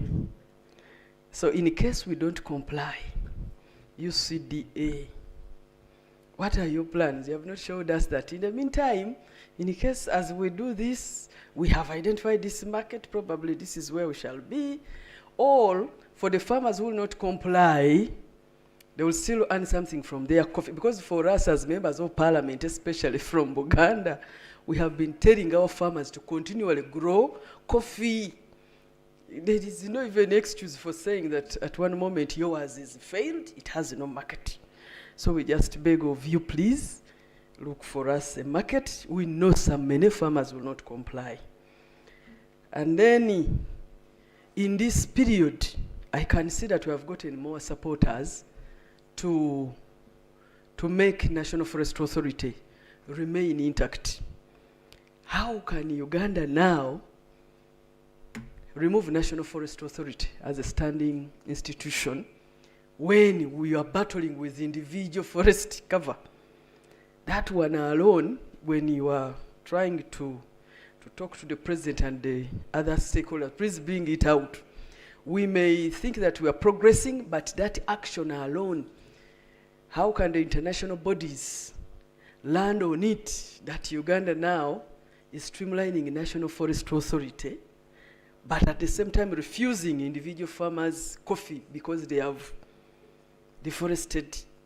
So we need to strike the balance in this. This is not the right time, actually, to close that institution, especially when we want also to show them that we are going in for oil extraction, and they have already measured that 10,000 million tons of carbon shall be emitted every year from our oil extraction activities, from the airport Kabale, from the oil refinery, from the crude oil pipeline. So now, at that moment, we cannot close. So I just feel that the members here are in support of us first retaining NFA. Then maybe you have showed us that you are worried that also maize may come in their control. But there is also another crop called the rice. And I see rice has destroyed the environment even more than maize. Especially what we call upland rice. When you grow it in wetlands, its performance still is higher, and farmers know it. So they have taken the upland to wetlands, and the destruction is too much even compared to maize. So I don't know, but don't lose that item to alert the public that also rice. And then I thank you for considering my district. I come from Chiboga. Chiboga farmers have reported to me that your staff are going on down there to register. But unfortunately, we have not had a look at the farmer registration app. I request that you share with us for us to know what questions exactly are you asking. Because farmers are like, probably they want to get taxes from us. They want, it is a new initiative, and as members of parliament, we need to be on board to defend our engagement. And then, what is the engagement of the local agriculture extensionists? Help us, use them. And then the contracted entity, because there may be grievances identified and we don't know where to report them, who exactly was, these days it is not easy to say, this is the person we have given, or this is the company we have given a contract. But we need to know who that one is. In case there are grievances in this exercise, we should be able to know where to go. We'll be happy to know about that. And I've already echoed on the need for you to engage. We have extension workers, agriculture extensions at sub-county level. Those are the ones who are going to actually leave the right information with the farmers. I thank you so much. Otherwise, I will be happy to see your team composed of the different stakeholders based on the on the requirements of the directive. I thank you.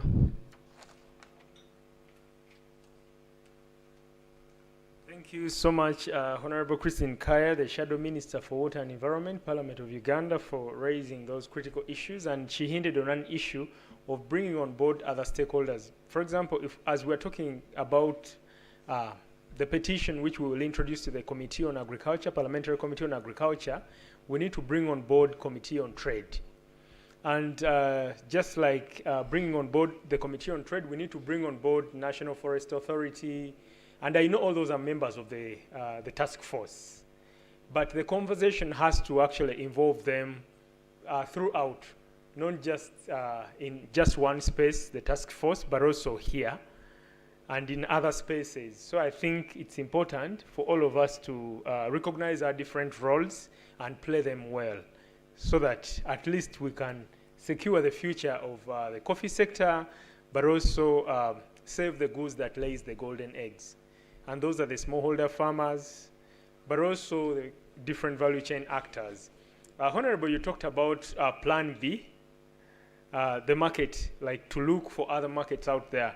And I know now this is the mandate of trade, because under Ministry of Trade we have several agencies.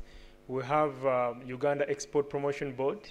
At one time there was a discussion of rationalization. I don't know how far it has gone, but we need to also bring them on board. But as CRTN, we're engaging Ministry of Trade to the end that we look at the evolving global trade dynamics and landscape.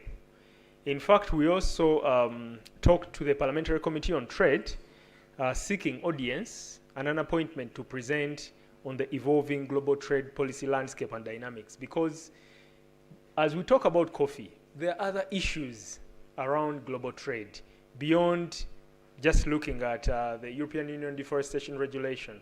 How then are we able to position ourselves not to miss out on critical markets, but also the different export markets spell out requirements.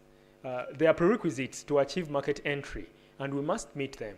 Standards, product-specific agreements, and we've been calling upon government to make sure that product-specific agreements are signed beyond telling people that there is a market out there. What are the requirements? Can we engage the other country, for example, China, South Korea, and sign a product-specific agreement so that as we engage the producers, we are clear on the quantity, the quality, the standards, and everything, so that we don't just tell our producers that there is a market out there.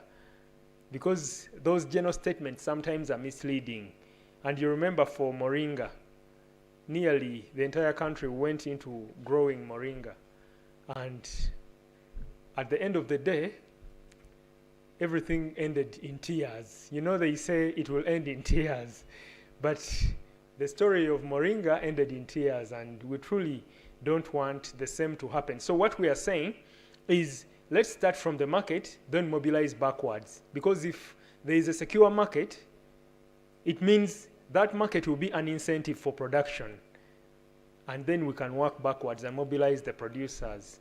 Thank you. So there have been a number of questions raised to Mr. Robert Nangasa. I don't know whether there are others, but I would like to call upon Honorable Abed Bwanika to also raise some issues. Thank you.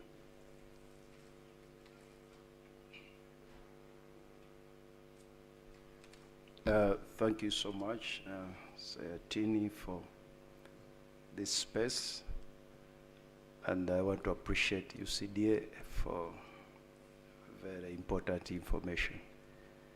I just want to state right away that I haven't seen you in the space, UCDA of Parliament.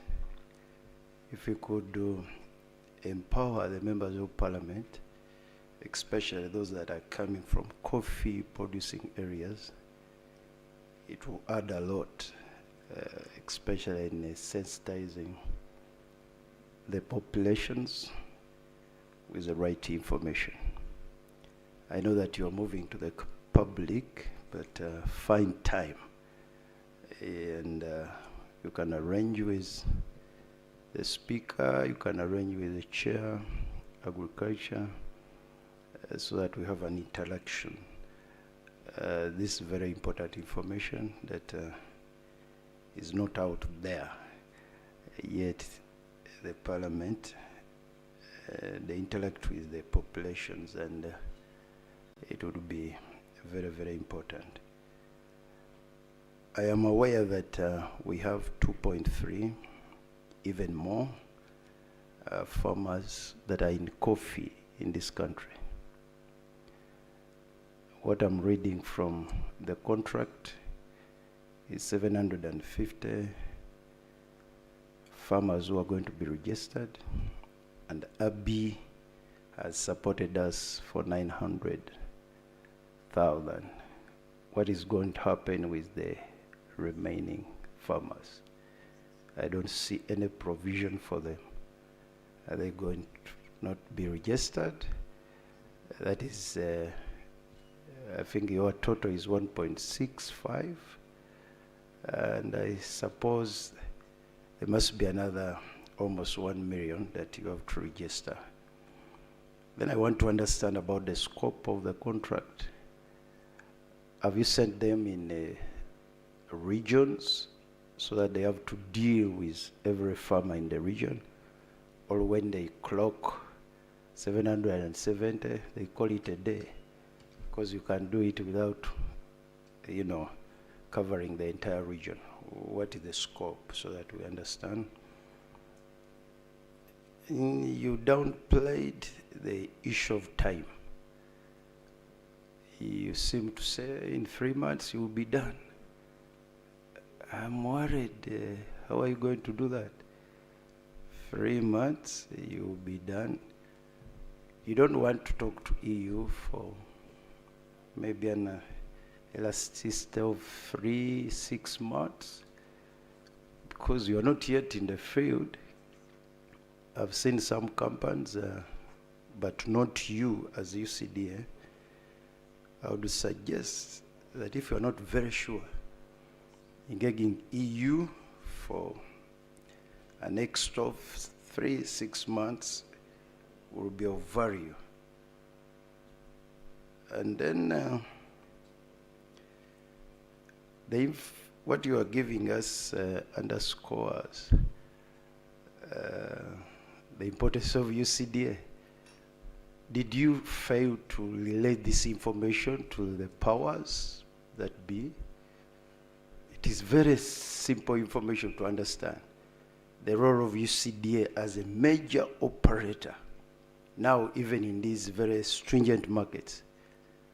Did you as UCDA fail to relay this information to the Minister of Agriculture so that they can help you speak to the President? Do they have this information that they have failed to understand? What is happening? Because the information you are giving is very clear that should we even manage to rationalize UCDA, the path we have taken, we are moving to even a very dangerous situation, because markets now require stringent regulation. I'm surprised. We went to meet the President recently, and what I saw there, they don't seem to be having information that is so crucial.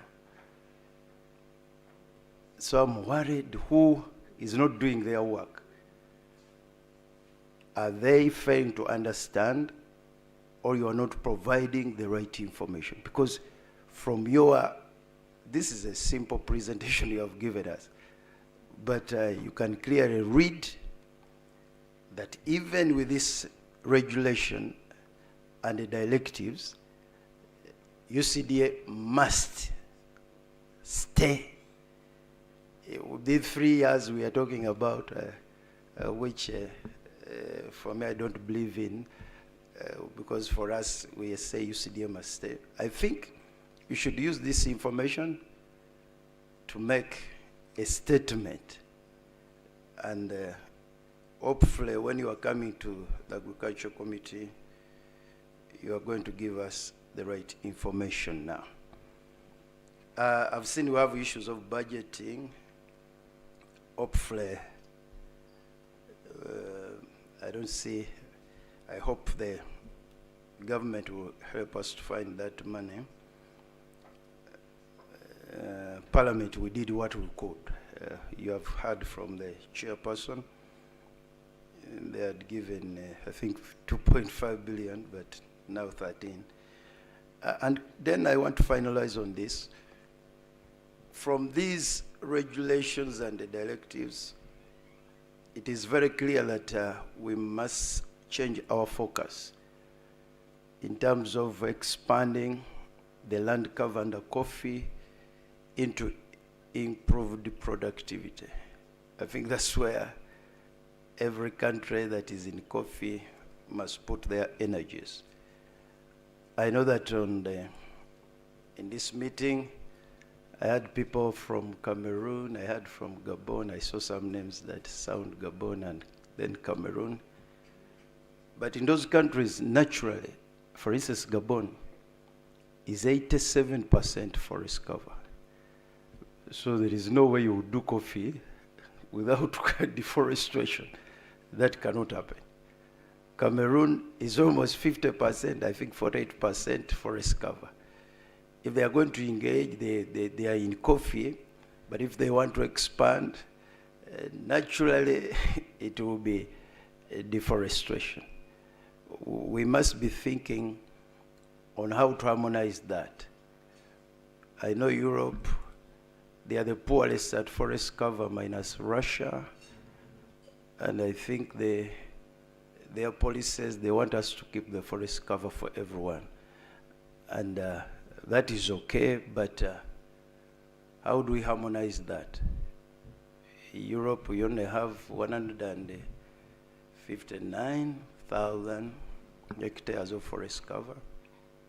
Europe is the lowest, among all continents, apart from, I mean, when we removed Russia, Europe does not have forests.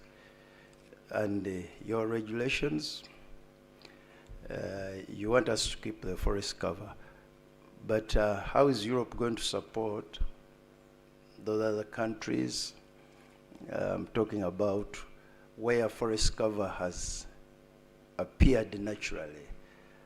And there's pressure for food production, pressure for livelihoods. We need to hear that, apart from this wonderful. I felt that as we talk about, sustainability of these productions, we should be talking about how we help these other countries, apart from the carbon credits, so that they can keep these forests for every one of us. But as I've said, here in Uganda, we want to hear from you, UCDA, because now we are not going to increase coffee production by planting more. We are going to invest in more productivity. We want to hear your plan in terms of fertilizers for farmers, in terms of irrigation, in terms of the genetic materials that can give people better production, so that we can meet our targets, but also can use coffee as a way to improve the livelihoods of our people. I thank you so much.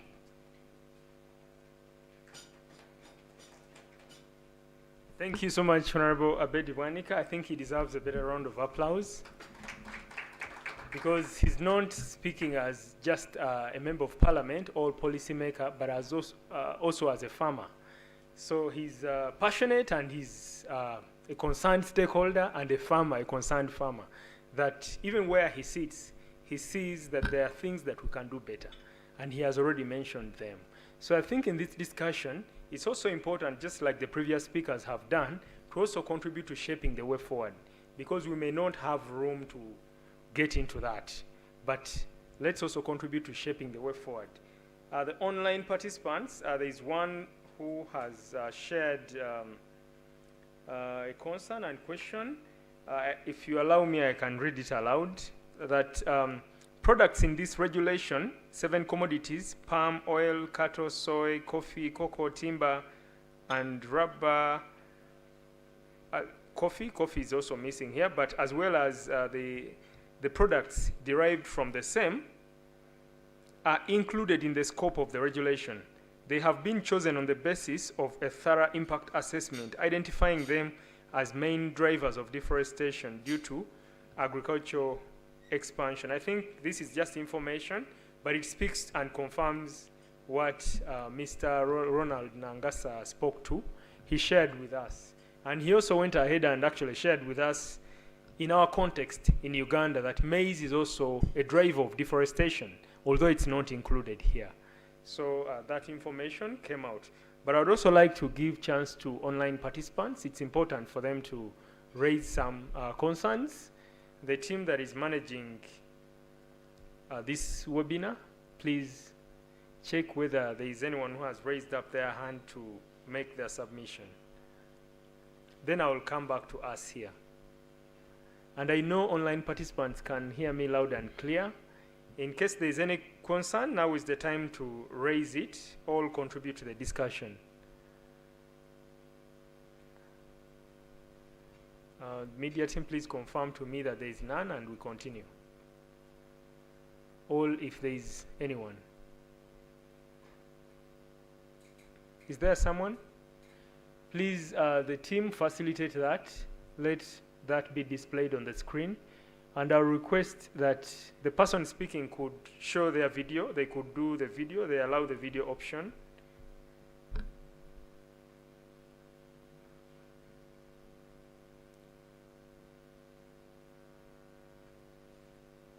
As they do that, it's also important to recognize that a number of issues are coming up beyond the EU directive. And the ED, the Siatini Executive Director, spoke about reorganizing our production.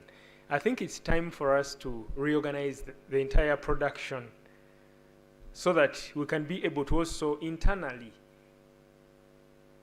get things right before looking at what other outsiders are saying, other players are saying, other countries are saying, because the EU market is very important. It has its requirements. But even hello, you're welcome. Hello, please. this is Victoria Sector. Please go on. Thank you so much. Hello. Hello, yes, This we is can Victoria hear you. Sector. Please go on. Yeah. Thank you very much for the presentation. My comment specifically goes for anybody who is in advocacy, including the honorable members of parliament. I would like to suggest that while coffee is leading, because like one of the MPs said, we are not going to do just one little thing. Is it the trees? Is it the coffee or whatever? I would like to suggest that whenever you are explaining this registration of coffee farmers, you let other farmers know that coffee is just the leader, but everybody else will be registered. Because for anybody who is older than 40 years, you remember coffee farmers used to be registered under the cooperative societies. And during those days, one was required to sell their coffee in their parish cooperative society. It was unheard of that you leave your cooperative society and go and sell next door, which was in that it was a bit difficult to steal. How do you steal anybody's coffee when you have nowhere to sell it? Secondly, everybody knew that maybe you have 1 acre of coffee. There is no way you can arrive with a lorry of coffee. So it would be nice if we tell everybody that they have, we are now registering for coffee, but that's the route for everybody. I thank you. Thank you, Honorable Victoria Sechitoleko, for those insights. And I know Robert is noting down and he'll respond to a number of those that are coming in. We would like to give chance to 2 more participants who are joining us virtually to contribute to the discussion. Is there any other? The media team, please, let's be proactive.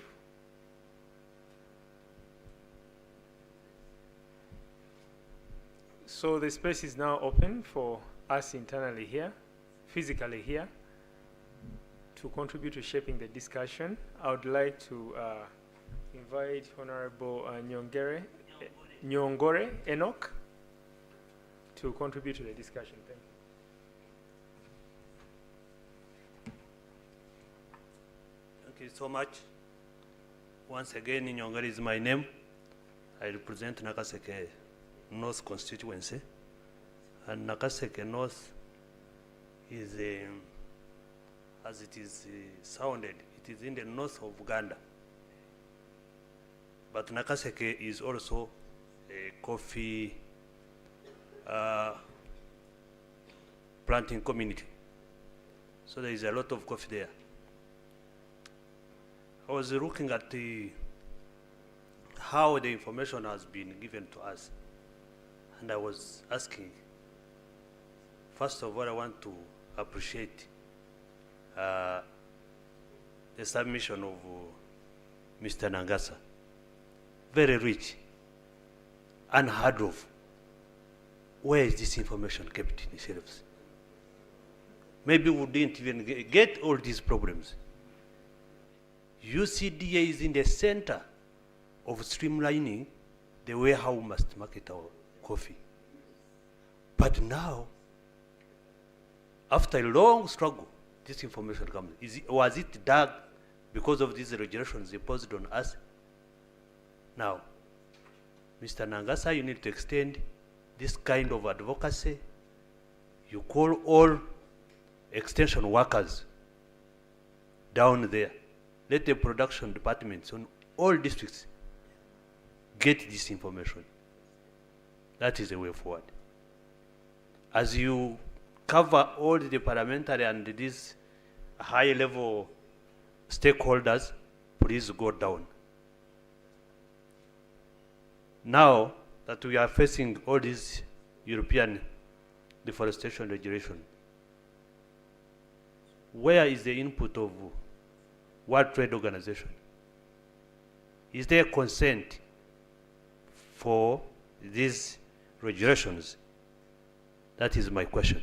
We need to understand where the World Trade Organization stands in this, because this is going to affect many countries. Or if we are to appeal, where do we go to? Then 3, are we agreeing that yes, this has what I can call technical justification for this? Do we see some technical justification for all these measures that you have told us? Thank you. Thank you so much, Honorable. I like it that our honorables are speaking up and they're the ones championing the discussion. And of course, we also recognize their contribution, that because of their, passion for coffee and their role, recognizing their role, they have taken on this discussion. It has gone to the level of the president, and they are committing to continue doing more of the same. We appreciate you for leading this discussion from that front at Parliament. I would like to also give chance to other members here. My colleague Jonathan, please come and share some insights.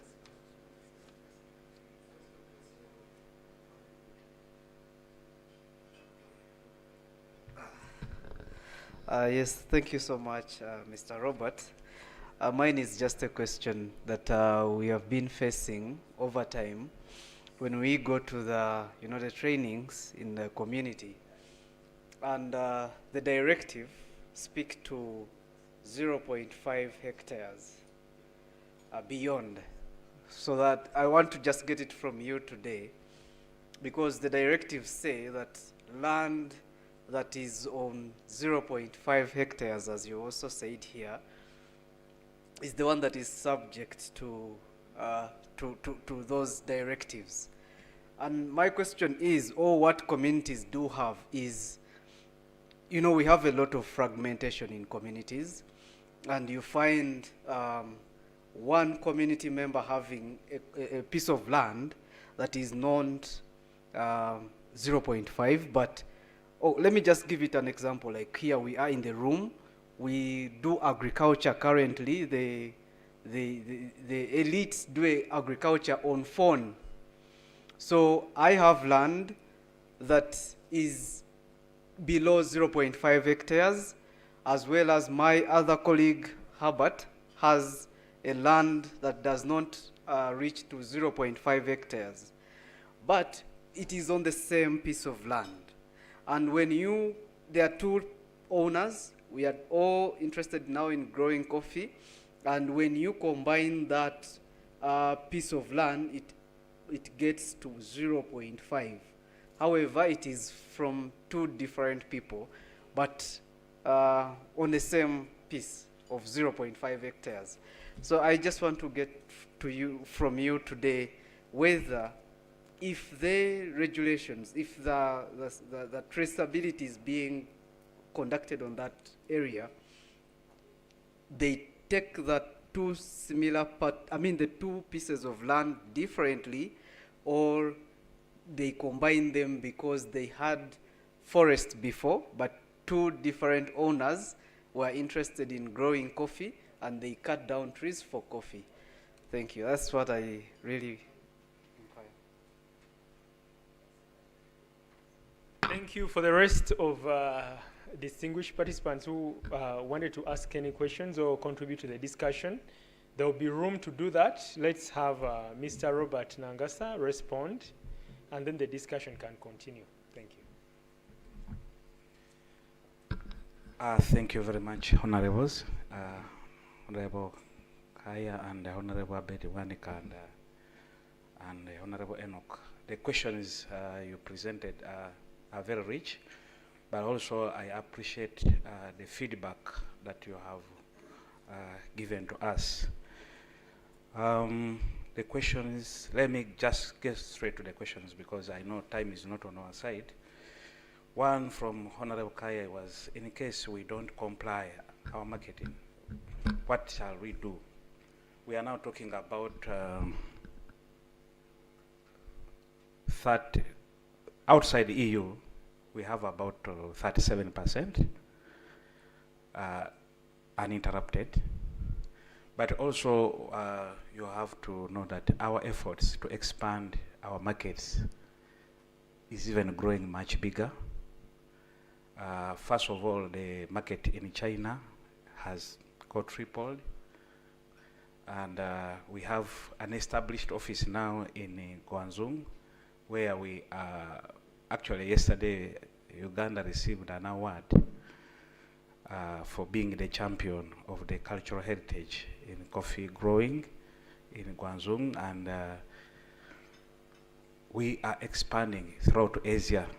Even countries where we exported as little as 200,000 bags, now we have doubled that. Morocco's market is growing in Africa. We have only just been disrupted by the war in Sudan because the Sudan market was the largest in Africa, but we are also seeing the market growing in South Africa, in Russia. So all these markets are growing. And I can also tell you that the market for coffee will always be there. Why we are fighting for the EU market is because of many other.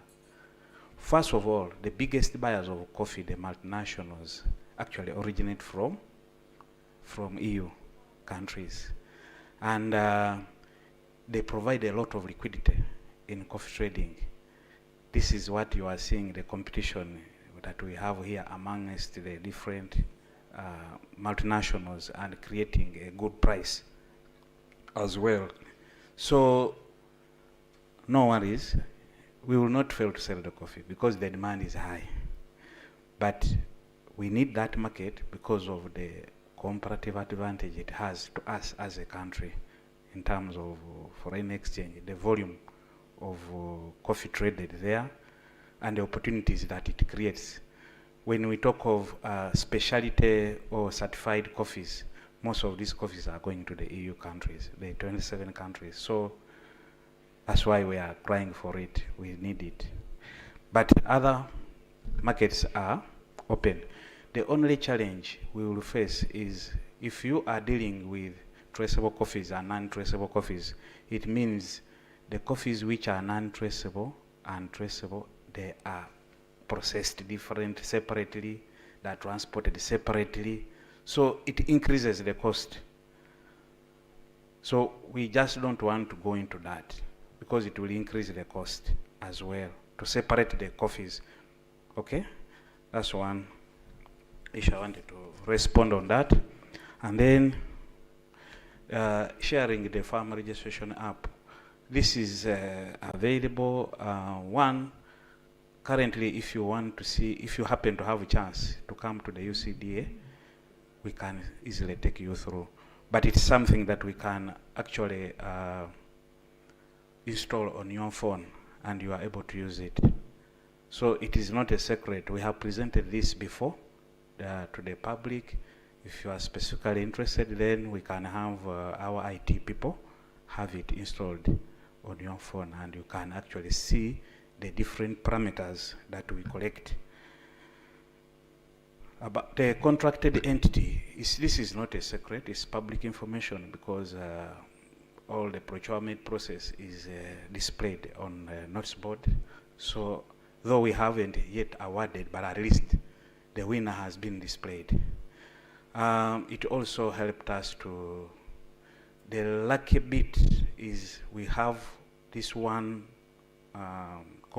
service provider who is collecting all information across. This has a beauty in terms of minimizing errors, because remember, every batch of coffee will be validated, and any error you make, you pay. So first of all, we want to harmonize the data collection. We know there are those companies which already collected some data. We are going through a process of harmonization.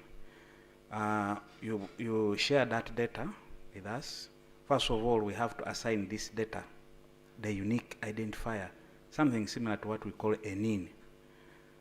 So a farmer will be identified by that NIN or unique identifier, and all the different coffee plots that farmer trades in, operates, will be linked to the farmer's what? To the farmer's unique identifier or NIN. So this helps in tracking to know each farmer, where did the coffee come from, what was the size of land, as a chain of custody and traceability, and for purposes of transparency. So no worries, all the farmers will be mapped. That's one thing I have to tell you. We are starting with this, but what is guiding us? We know that Uganda in different regions have different seasons, okay? So we are prioritizing the regions where the season is getting now first, to see that those ones are mapped. And when the direction we have provided to this consultant is that do complete registration. Let us know that you have done Masaka, it is complete, before you move to another. So we will start with those regions where the season is getting, and before we move to those other regions. So that will help us a bit. Engaging, we have also introduced the consultant to the district local governments. We are writing letters to all the 100, Uganda, we have 126 districts that do coffee out of the 148. So we are writing to the chief administrative officers in a copy to the, let us see, 5 chairpersons, RDC, head of production, our extension staff who are going to work with them, but also we have an arrangement whereby every local council one in a given parish, in a given village, is going to be part of this process. They are also going to receive letters and something to help in, something small, like to help in mobilizing the farmers, the coffee farmers in that given village, because ideally the local council one should know the farmers which are having coffee. So we feel that is the best target for us at that lower level. But one would wonder, if we started going to the communities before sensitizing the leadership up, they can do the job you have done for 1 year in just 2 minutes. They undo it. They tell people, don't register. So we have started from here, but going downwards. At the moment, we are using a lot of media, radio announcements, and all this. The caravans are also on the move that are going to drive through all the villages to make announcements to people to really get all this information. And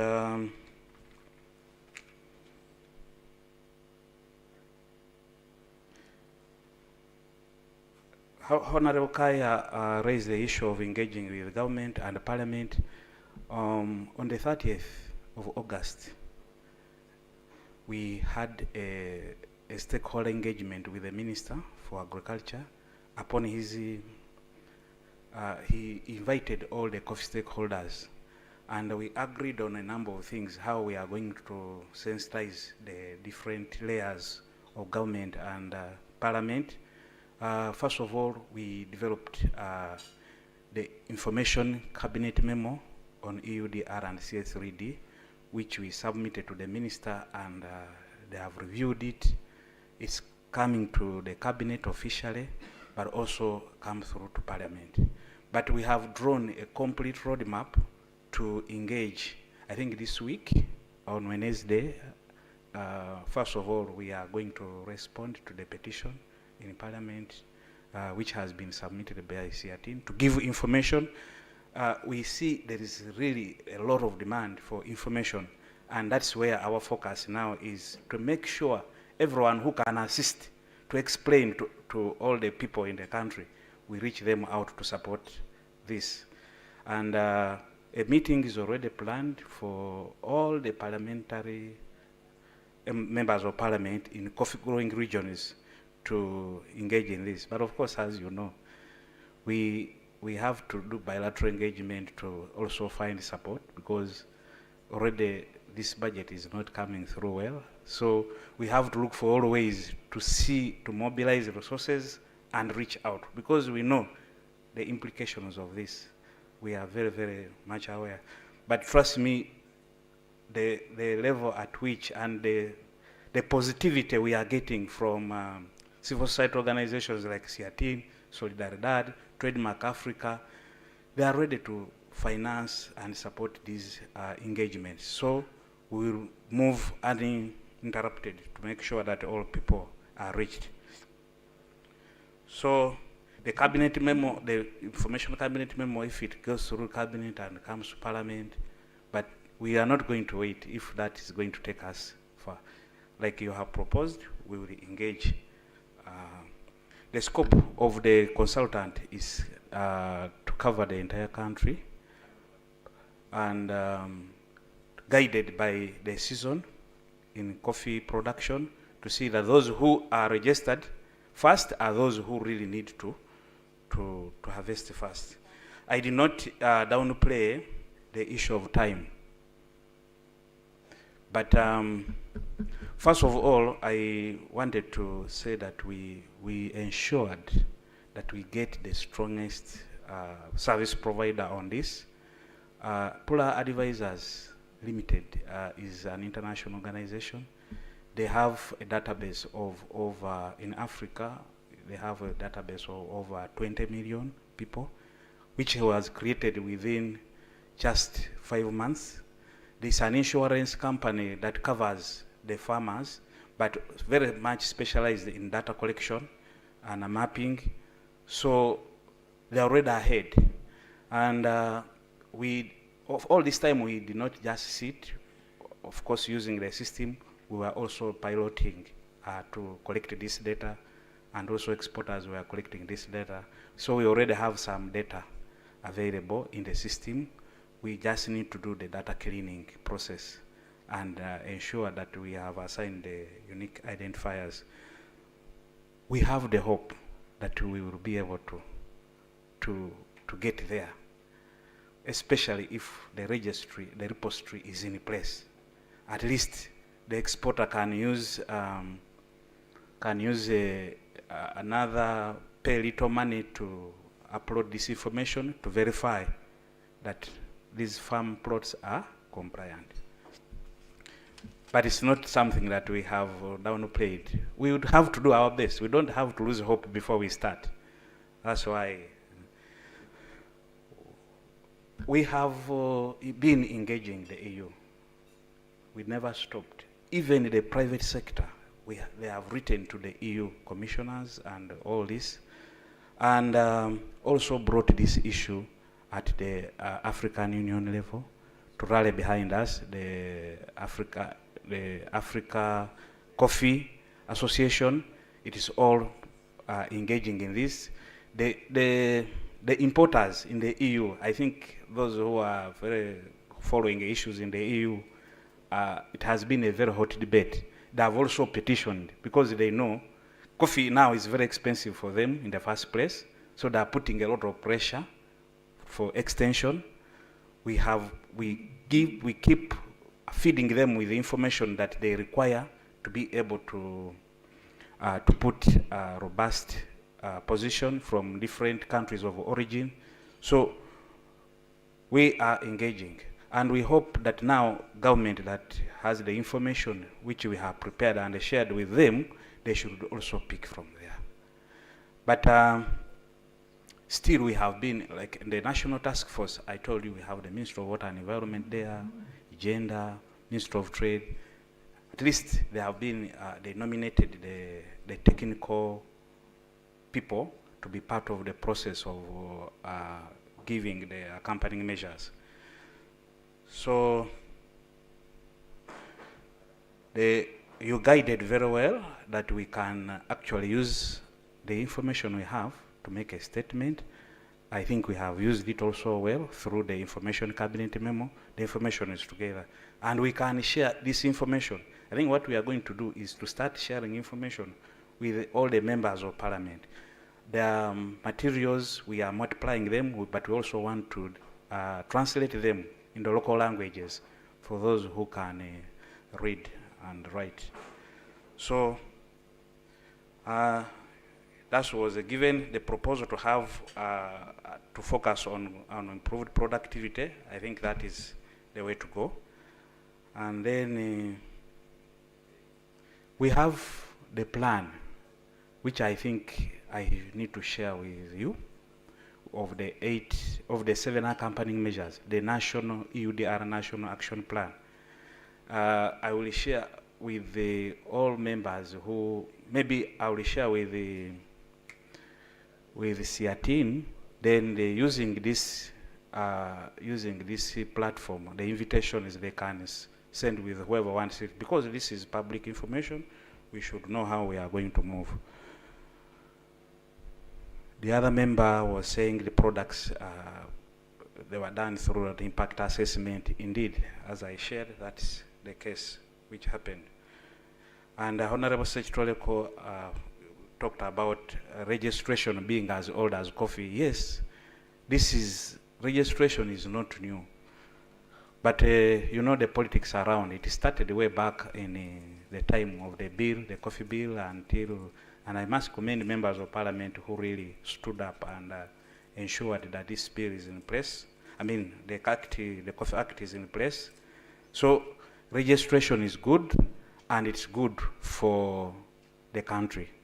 Because initially we were looking at registration for planning purposes. Because you can't plan for people that you don't know, even a small function at home. You need to know how many guests you have. So for us, what we are doing now, we did not only focus on the parameters for EUDR. EUDR, for example, was emphasizing that that land that is below 10 acres, you take only one single GPS location in the middle of the building. And land which is above 10 acres, you do a polygon. But in this case, because we want to also to cater for the parameters in the National Coffee Act, we will do all the land. We'll have all the polygons. Because the technology we have now doesn't require you to move all around the plot. You can be in one position, guided by the farmer, and trace all that land when you are in one position, which quickens the time to collect data. Honorable Nyongero, where is this information kept? The information is now out. Starting from today, all this information, when you need it, you are going to get it. Because we also have this information on the website, but first of all, before information is disseminated, I think it's important that the information is validated from misconceptions and how it will be relayed. We have brought on board the experts to craft this information. We have the content, so they are the ones now crafting the message because they are more experienced. The Royal Way Media is doing that. We have small materials. I should have come. You have seen something like this already. The booklets where we write, maybe we'll have more, and then you find that there is information provided inside inside here on what EUDR is about. We have the flyers, but we want to also translate them in local languages. So we will be able to share this information, and people who are best placed will relay this information to the public. The other question you raised was how do we reach out to district production departments and extension staff? We started this already. I think early this year, we started with the Bunyoro. According to UCD, we have about 9 regions classified, 10 sub-regions which are classified. So Bunyoro sub-region is Western. We already met and trained all the staff, the district local government extension staff. Then also Elgon, which targets Sebei and Bukiso sub-regions. Those ones we are trained. So we want to roll out to all the other regions, and also the staff of different stakeholders, the exporters, they have sustainability programs which they are implementing, targeting farmers. All those staff, we want to target them. But also, we have raised the call to civil society organizations that are working with farmers. You had CIATIN told you that their staff are already training the farmers. So again, we want to organize the trainings for all of them and share information that they can extend or lay out there. Where is the input of WTO? Where is Jane Nalunga? Okay, I think that one I leave it to you. Is there a technical justification for these measures? It wasn't particular which measures, but I think from what I presented, the justification by EU why they are coming in through, it is there. Recently, as a country, we decided that we shall not import second-hand. As consumers, our president is protecting consumers here. We have heard about vehicles. Which year do you stop to? It is all aimed. I don't know which year now you cannot import a car which is like 2019, I mean 2006 or before. We have moved to a most recent year. So the consumers have a right to dictate what they consume.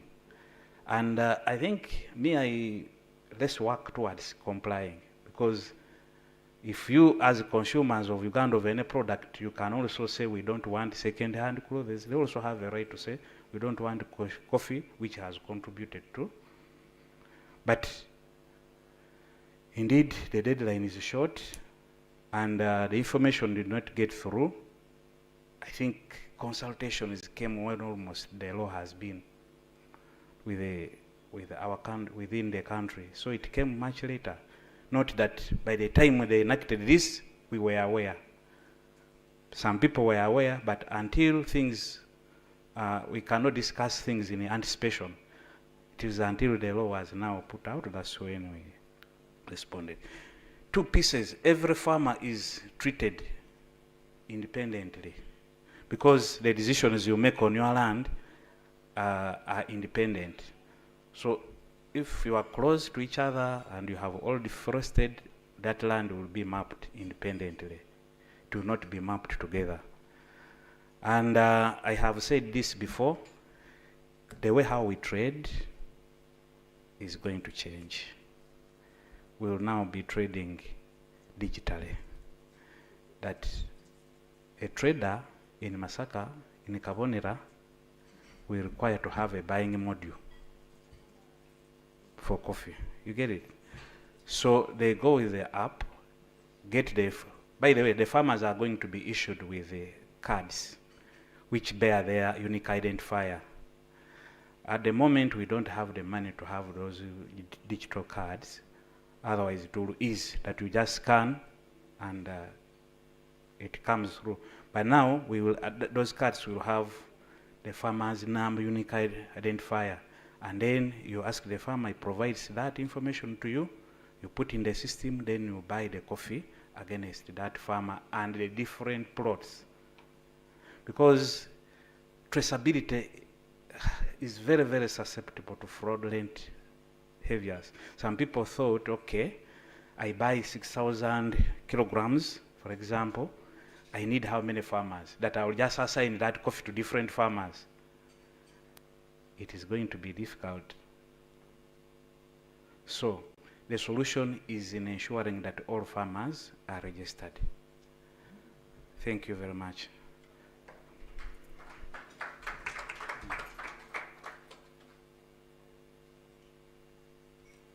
Thank you so much, Mr. Robert Nangasa, for sharing those insights and updating us on where we are as a country, but also putting a number of issues in perspective. I think we will all agree that he has truly done a good job. And there are issues we can interrogate, but he has delivered, and that's the position of government from where UCDA stands or sits. And I recognize that some of the members of parliament are leaving to continue with business in parliament. We will excuse them and let them leave. Yes, but I would also like to recognize that we were joined some time back by Honorable Christina Akelo, who is a member of parliament for Erute North, Lira. You're welcome, Honorable. And there is one interesting session, person I would like to call upon. That's, I would actually like to request them to prepare, because I'll be calling upon them in the next 2 minutes. That's Mary Kajeni from the Kenya National Farmers Federation. We would like to hear some voices from farmers in the neighboring countries. How is it done, and how is Kenya responding to the EU directive?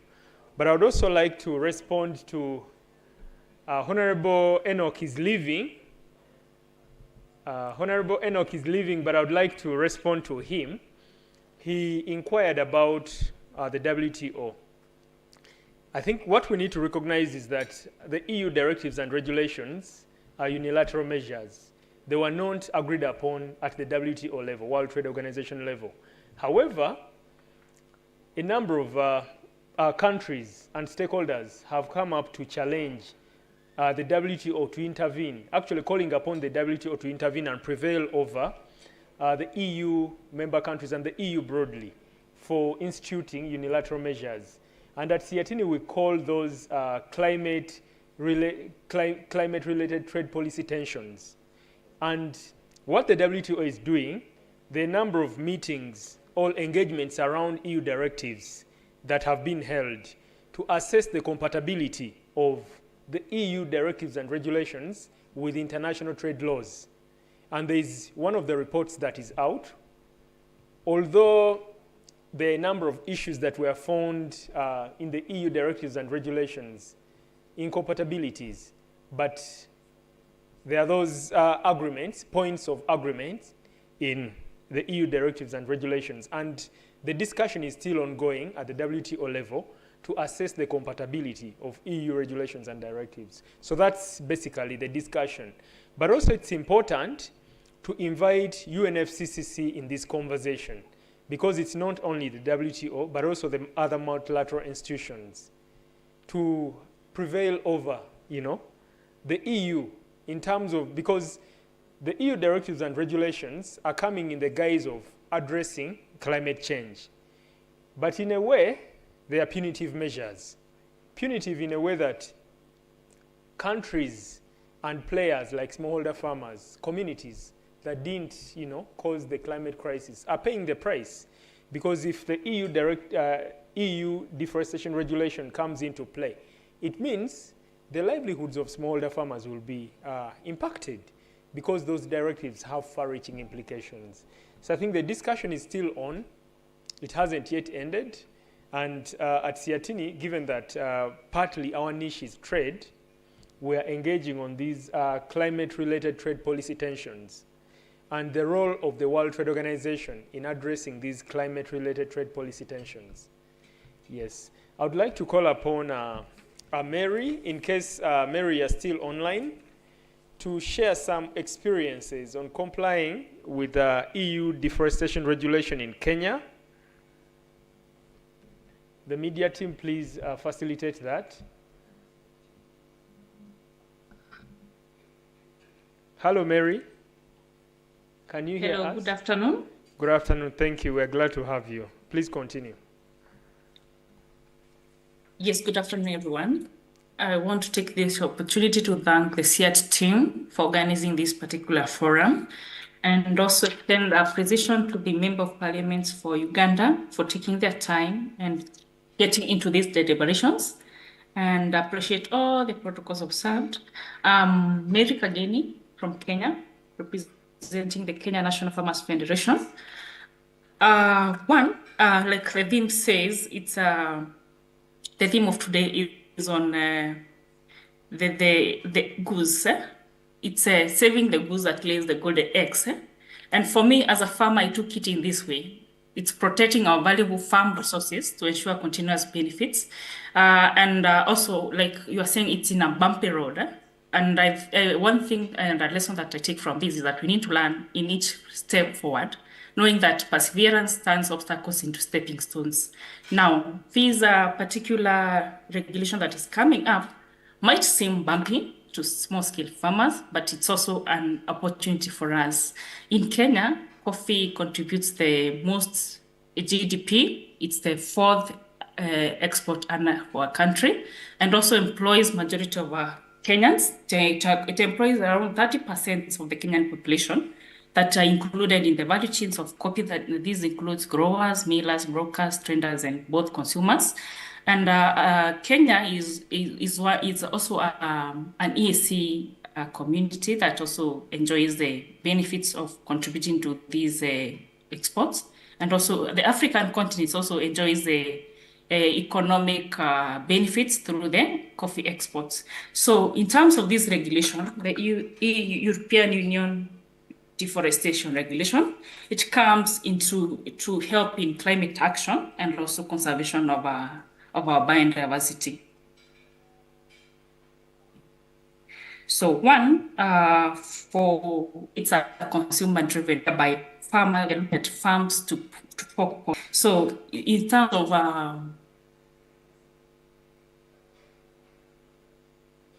it's a bumpy road for us, I appreciate that. But we also look at the other angle of that. It's a policy that ensures sustainability of both our productivity and also the conservation and the protection of our environment. So in terms of the implement, yes, this policy takes effect from 30th December of this year. And so in January, we need to be compliant as farmers. Now,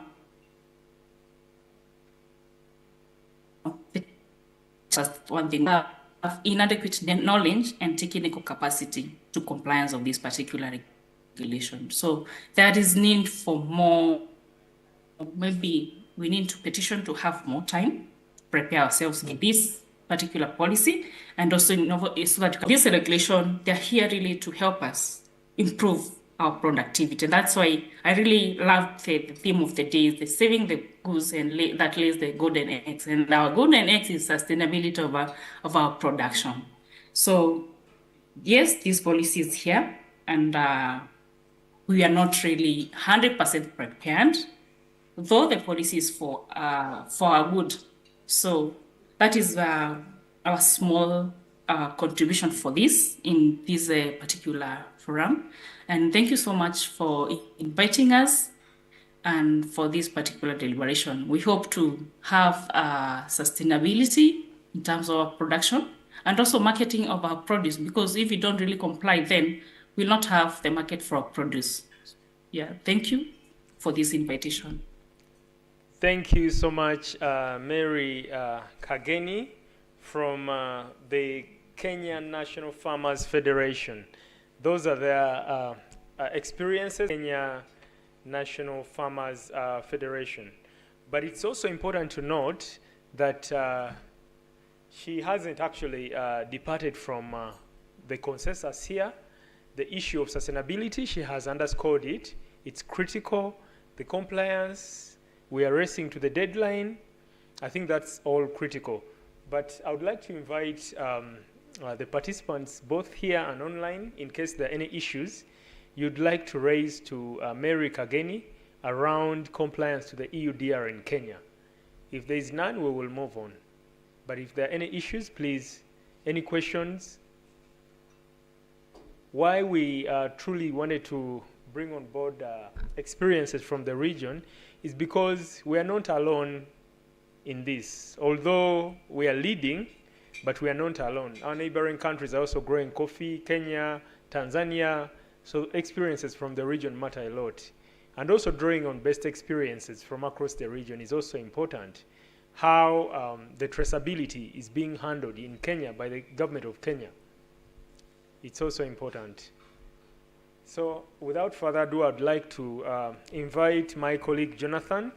There is a session that we're supposed to have actually much earlier on achieving a holistic and equitable approach to addressing climate change and ensuring supply chain sustainability.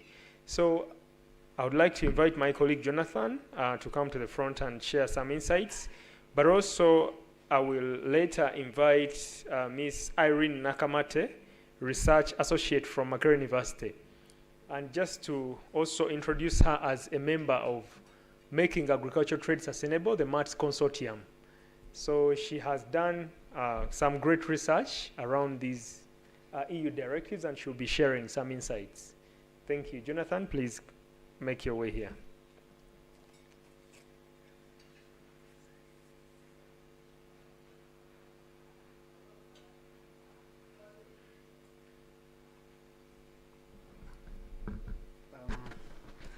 Thank you so much, Herbert, and participants here.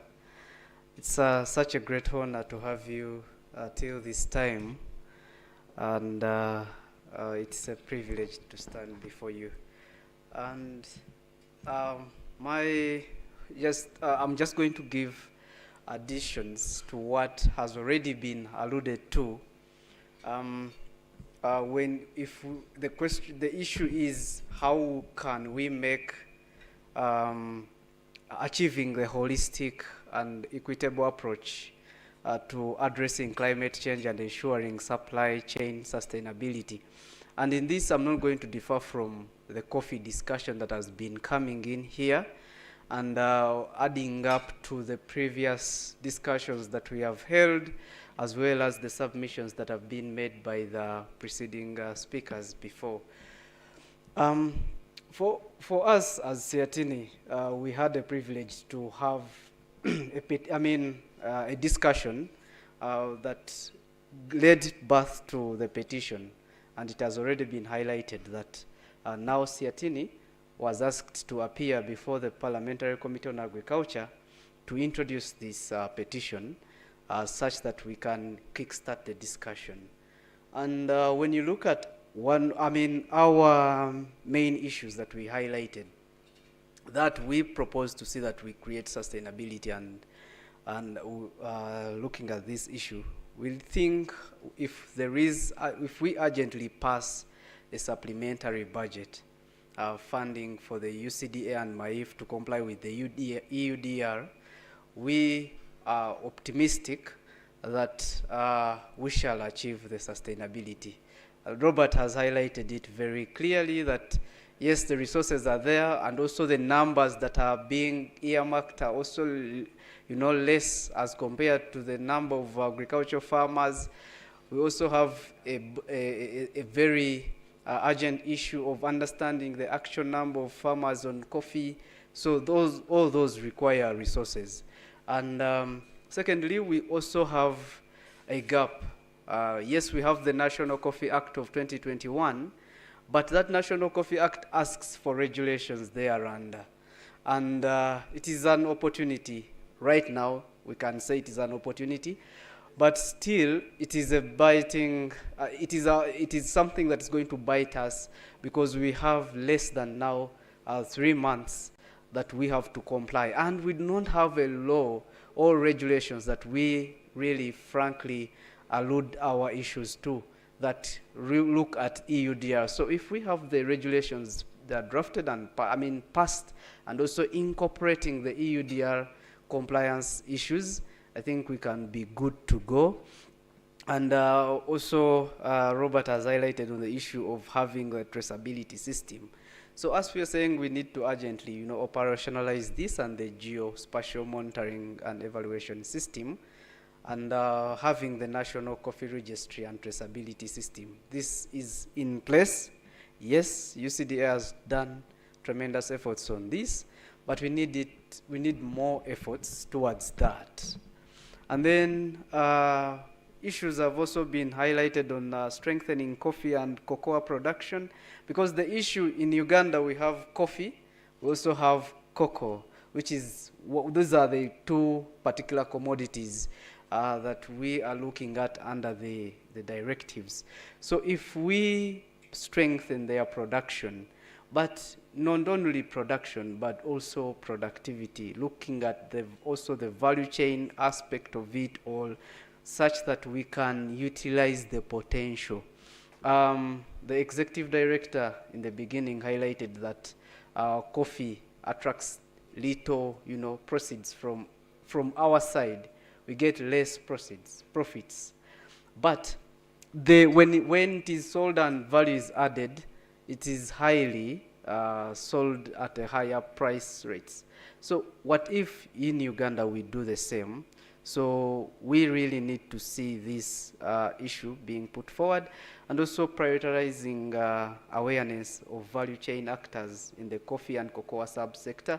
Yes, we have done awareness, and then we realize that if the call circular has not yet been pushed to the district as per now, I think we need to robustly come up.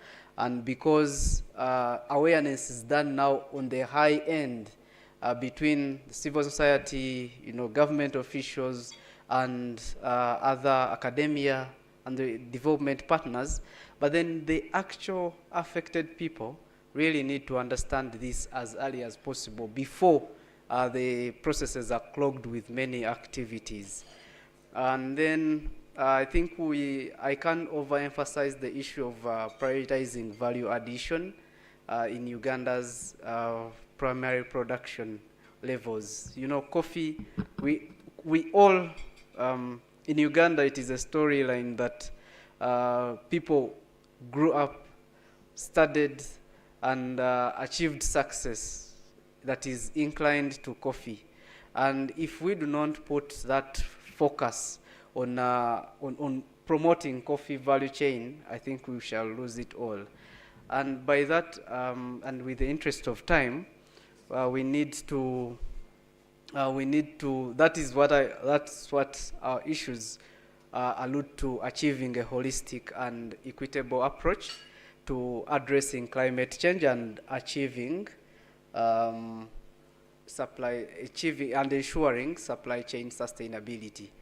I think that's it from Siatini, and I've been granted an opportunity to invite the next speaker, Miss Irene Nakamate, Research Associate, Makerere University. She has enormous knowledge on coffee, and we welcome you. Thank you.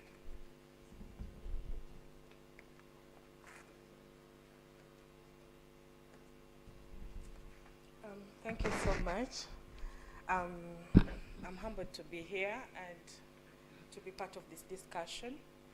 From the recent sharing that we've had, I'm glad that we have moved this step as a country.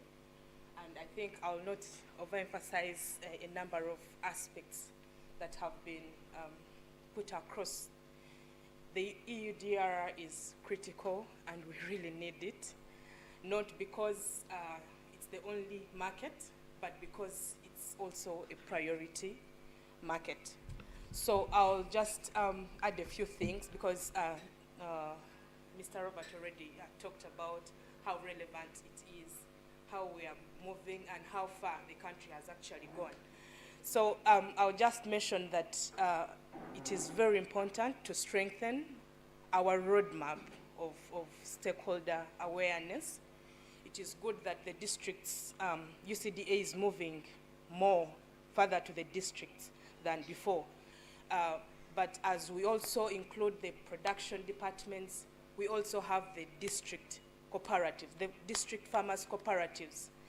And in most of the districts where coffee is a priority crop, then these district farmers cooperatives are very, very kind of avenues, pathways that can easily go down, trickle down the information to the farmers.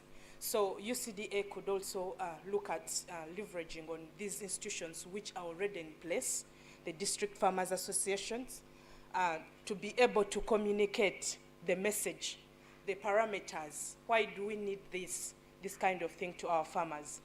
I understand he already mentioned that this is going to be a phased kind of registration, which is really important. If we're not registered, then we are leaving some people out of the market.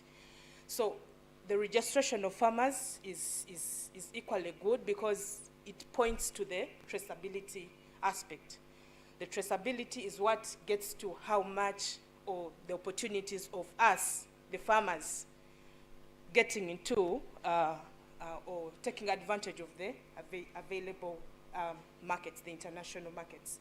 And lastly, I'll just mention that if we get to strengthening this stakeholder awareness, that means we have the traceability system growing or building strong, and it takes us to the aspect of the costs, the true costs of coffee. You see that mainly we look at the prices UCDA puts internationally. They do share those market prices. But again, it is possible that there are other costs, the health costs, the social costs, the environmental costs that are involved in the coffee value chain, at production and trading, all through. So if we have this together, strengthened, that means it gives us an opportunity for the farmers to be aware of these costs, and then we can present a case of the true costs of coffee production. With this, we are able even to now influence or bargain further for what the actual market prices should be, because apparently the market prices externalize the other costs that are involved in coffee production. So I'm so happy to have been with you. I think this is an important aspect as well. If we have this, other costs are going to be internalized as well. And then it is for the good of the farmers. At the end of the day, it feeds into the sustainability. It's a strategy that will attract them more because all the costs have been captured. Thank you so much.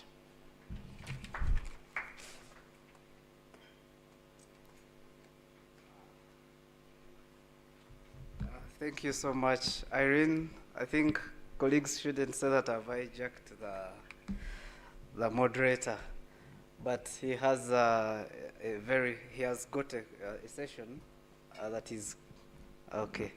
He's joining us just right now. Yeah.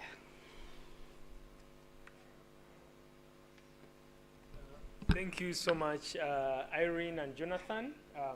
Like I earlier introduced, Miss Irene Nakamate works with Makerere University. She's a research associate, but she's also a colleague under the Making Agriculture Trade Sustainable, the MATS Consortium.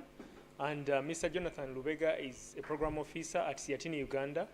He's in charge of agriculture trade for rural transformation. They hold important positions, and their insights truly matter in this discussion. But also, it's important to recognize that we have some farmers here whom would like to engage and hear from. I kindly request that we have one representative from Mbale and one from Mubende to share the realities on the ground. Have you heard about registration? How are people perceiving the mapping exercise that government has actually rolled out? Please, I request that you make your way to the front and you share some insights and also experiences and realities from both Mubende and Mbale. Thank you.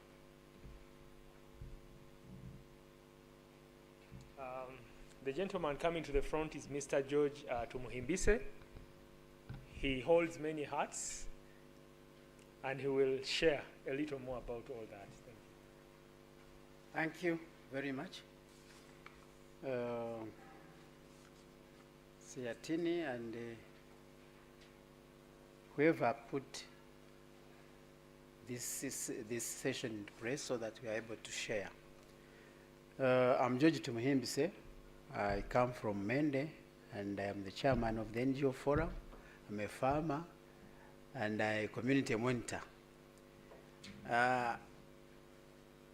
It's okay, I'm talking when the members of parliament have gone. But I think there is something that we are slowly seeing that maybe history will absorb us. Whatever we do, history will absorb us. Things will come out well. That is the sense I get from the programs, that like this one comes out. We are entering into the phase of registering our farmers when there is extreme mistrust of government programs. There is a lot of cynicism seen and heard and felt among the community. But unfortunately, we who are supposed to bring information to the community so that they are able to know, we are not doing enough. Like the member of parliament was asking, where is the information that UCD is giving us today? If that information was there, then people would not be, in the community would not be suspicious about why are they registering the farmers of coffee, and especially coffee. Me, I come from Uganda. And people are saying, why are they registering the farmers of coffee in Uganda? Even when the Katichiro speaks, even when they hear the Kabaka has spoken, even when they hear anybody has spoken, they still think that there is something that is not yet been explained. So I think there is a lot of space that is not yet covered in terms of bringing the farmers on board so that they are able to understand why and why it is an emergency. When you go to the bars, if you go to the bars, you don't hear people talking about these reasons why we have to register farmers of coffee. Even when you go to churches, I think we have heard some of the clips. On social media platforms, people are not talking about your EUDR. They are talking about somebody coming to suffocate the coffee industry. And for us in the CSOs, we believe that we can do better. We could have started with deeper explanation so that people are not bombarded with information in the end. Eh? Some people have started even bringing names which we are beginning to forget. Pineti is coming back. Eh? Somebody is bringing Pineti back through the registration. Eh? Somebody wants to suffocate the coffee industry so that we are impoverished. And those are not, they are not true. We know, we are sure they are, that's not the truth. But you see, when you leave lies to continue to percolate in the community, they become like truth. So I think UCD has a very serious work to do. In the next 1-2 months, we need to do a little more so that we bring our farmers on board. We bring everybody in the community, even those who are not coffee farmers. Because people who are not coffee farmers are influential. They are pastors. They are influential people in the community. So if we don't bring them on board, people will not listen to, they will listen to these people they have always listened to. So I think UCDA, please, we need to up our work so that we are able to bring the farmers on board and they believe in us. Then there is a mentality that we can expand our market in China and Russia, but it's not yet there. Somebody is asking here that what if we don't comply? What if Uganda doesn't comply by December? Will you take the coffee to China? Will you take the coffee to Russia? I think we need to do a little more. UCDA, as a lead agency, needs to lead us so that we are able to bring the information so that nobody should be left behind. No farmer should feel that they have been left behind. As everybody knows, coffee is like a backbone. If it is broken, then what else will remain? What else remains for the people of Uganda, the 1.8 households which are thriving on coffee? So I think my suggestion is that collaboration, as it has been mentioned here, collaboration. Let's collaborate. Even with the people whom we think are low, let's collaborate with them. Let's bring them on board. Let's collaborate, understand the feelings of the people so that we are able to do it better. And I am advocating. We in CSOs, we can mobilize better. And we can mobilize, by the way. But our work is to mobilize for development. So I hope that since this is not the last meeting we are going to have on this registration issue, I hope henceforth we are going to do better in bringing everybody on board so that this registration happens and happens within the limited time, and we don't lose the European market for the coffee that is produced in Uganda. Thank you very much.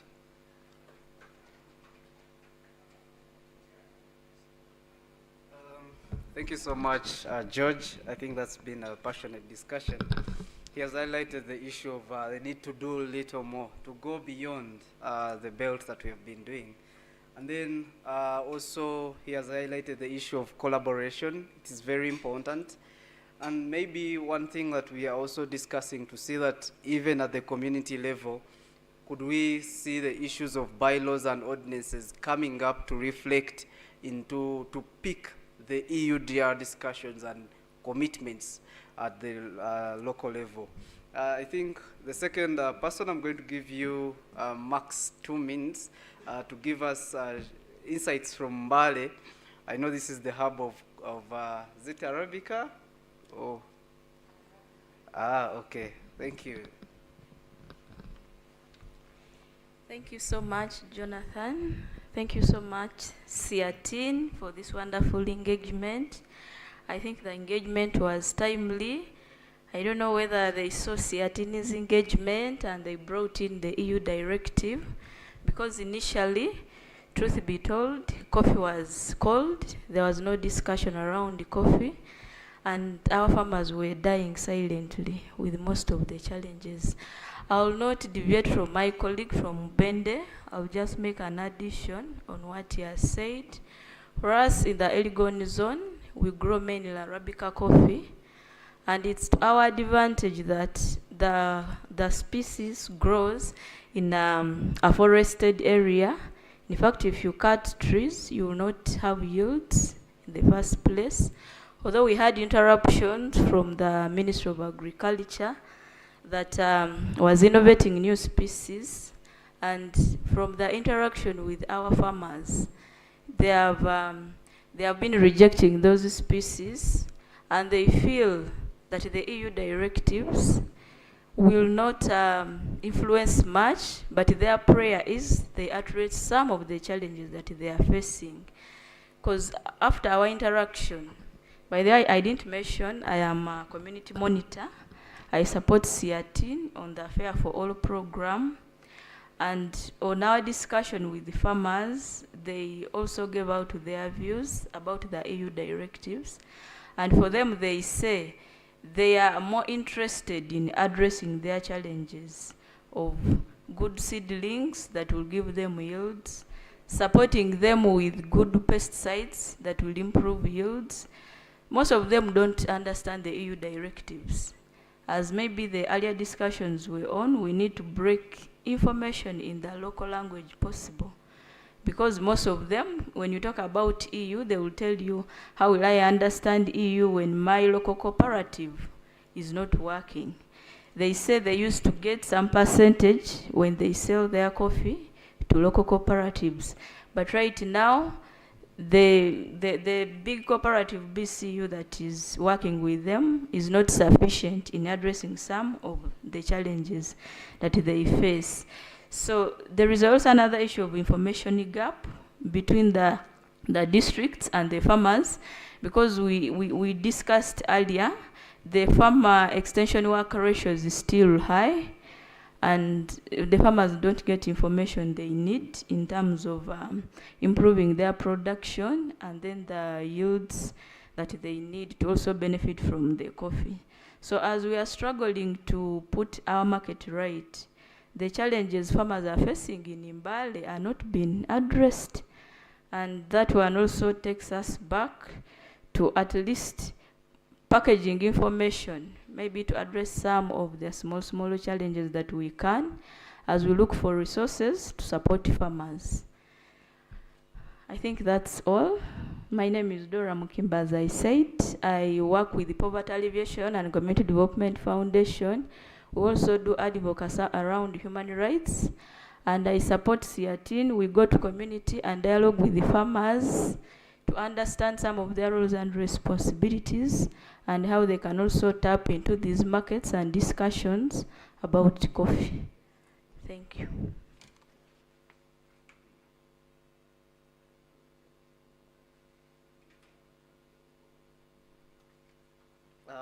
Thank you so much, Dora. It's been very good to highlight the the information gap and also the need to link up with the local information with the actual information, actually, if I'm to put it right. And I really also want to thank the organizers, our colleagues from the media. We are coming to the tail end. However, we have moved a long journey together for this long that we have captured issues and ideas. We have a comment. Yes, kindly. All right. You can come to the floor.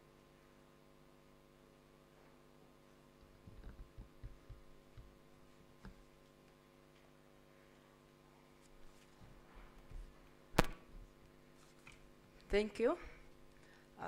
I'd wanted the UCDA officer to be around. He has gone. Mine is directly to the UCDA. I'm Christina Kello, a member of parliament from Erute North constituency. I came a bit late because I traveled all night. So I arrived in Kampala at 4 a.m. I had to exercise a bit, that's why I'm late. One of the members of parliament. I belong to Agriculture Committee. That's why I'm here, and I'm one of the members of parliament who tried to advocate for UCDA. Remember with His Excellency. That's why I wanted him to be around. And also I'm happy that UCDA, you've not sat back, you're still moving on. Although we had some, I don't call it a challenge, we are looking for the way forward, how to handle coffee issue. The question is one. I wanted it to be directed to them. As we're talking of registration, a member, I walked in and found a colleague talking about addressing the issue of registration, especially from areas where coffee is being grown, members where coffee is being grown. That will not solve the problem, because when we were discussing the issue of coffee, the people who are a bit negative were people who are coming from areas where coffee is not being grown. So it is important to engage them. Although we are trying to look for the way forward to reach the market, European Union policy, but we need also to address those people. Every member of parliament should be reached so that we harmonize and we move forward, because as we talk, we are still moving somewhere. We have 3 years. Remember, we have 3 years. As we are handling the market issue, we also need to handle the sustainability, the raw material on the ground here. So that is my one issue I wanted to put it across, because some of them are saying, let's just do this. They were not even supporting because they don't have coffee in their area. But for myself, I come from Erute. I've been told coffee can do well in any area, apart from Arabica, Robusta, we can do it everywhere, in the entire country. So we need also, as we are talking, we need to handle that. Then 2, we are talking, I don't know how far The UPDF, you know, it is between UPDF and UCDA, who is doing much when it comes to seedlings distribution. So I don't know how to harmonize. As we are registering, we also need to harmonize that position. Because, you know, UPDF, they're also doing their part in coffee, and His Excellency is majorly using the UPDF. So we need to harmonize that so that as we are going to the market, the ground is level. So we need to handle that. And then another one, it concerns the information. You talked of submitting a petition in Parliament. Because what I discovered when we were meeting His Excellency, for me, I'm direct. The information got distorted. So as you're submitting yours through the cabinet, I think you could get another category of people to make it direct to His Excellency. That's how I always do mine. I've ever done that. I'm experiencing that. I wrote a petition it was NEMA versus my people. So I just wrote it direct to His Excellency, the petition with the signatures, all the arguments, whatever. Then it directed us to the ministry who was responsible, Ministry of Water and Environment, and our case was handled peacefully without even reaching Parliament. So we have very many ways. So it is important when you give him first-hand information, because when we were there, our information was distorted somehow, because some people want to make His Excellency happy instead of telling him this is not right, we go this way. But it is important, so take note of that. Then lastly, you talked of engaging Chief Administrative Officer, but it is also important. Why do we go to Chief Administrative Officer? We have production of marketing, we call it marketing and district production of marketing department, where it involves the extension workers at the district. We could also engage those people, including the cooperatives. Because if you go up, you know, when the information gets scattered, you'll end up even not getting what you want. So target those people and the cooperative, because those are the direct people who will benefit from that. And then lastly, for the issue of sustainability, please, I'm talking, I come from the north. We need also to roll out to the northern Uganda, the northern part. We have people who are doing coffee. Like in my area, I have some youth who are really trying to struggle on their own on the issue of coffee. We need to, not everybody can grow coffee for the start, because, you know, it is a product that is very sensitive. So we need to select a few as role models for people to learn from them, and people are really willing. I beg to submit. Thank you.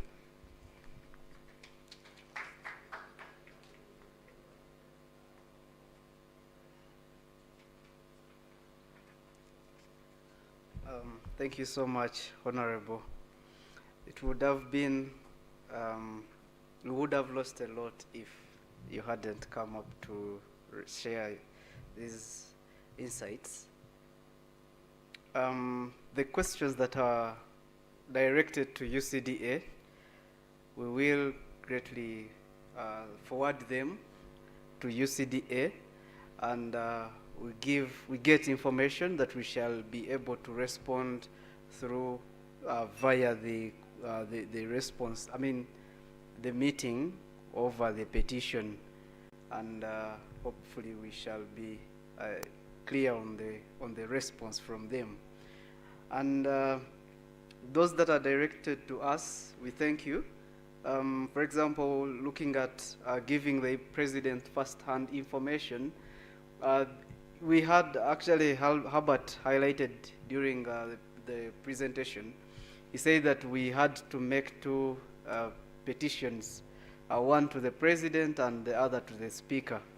But that was made to the Speaker came in earlier, and we had to go with that one of the Speaker, not to dilute different authorities. So, but this is also important that we put it on our table to see and see how we can lay grounds to it.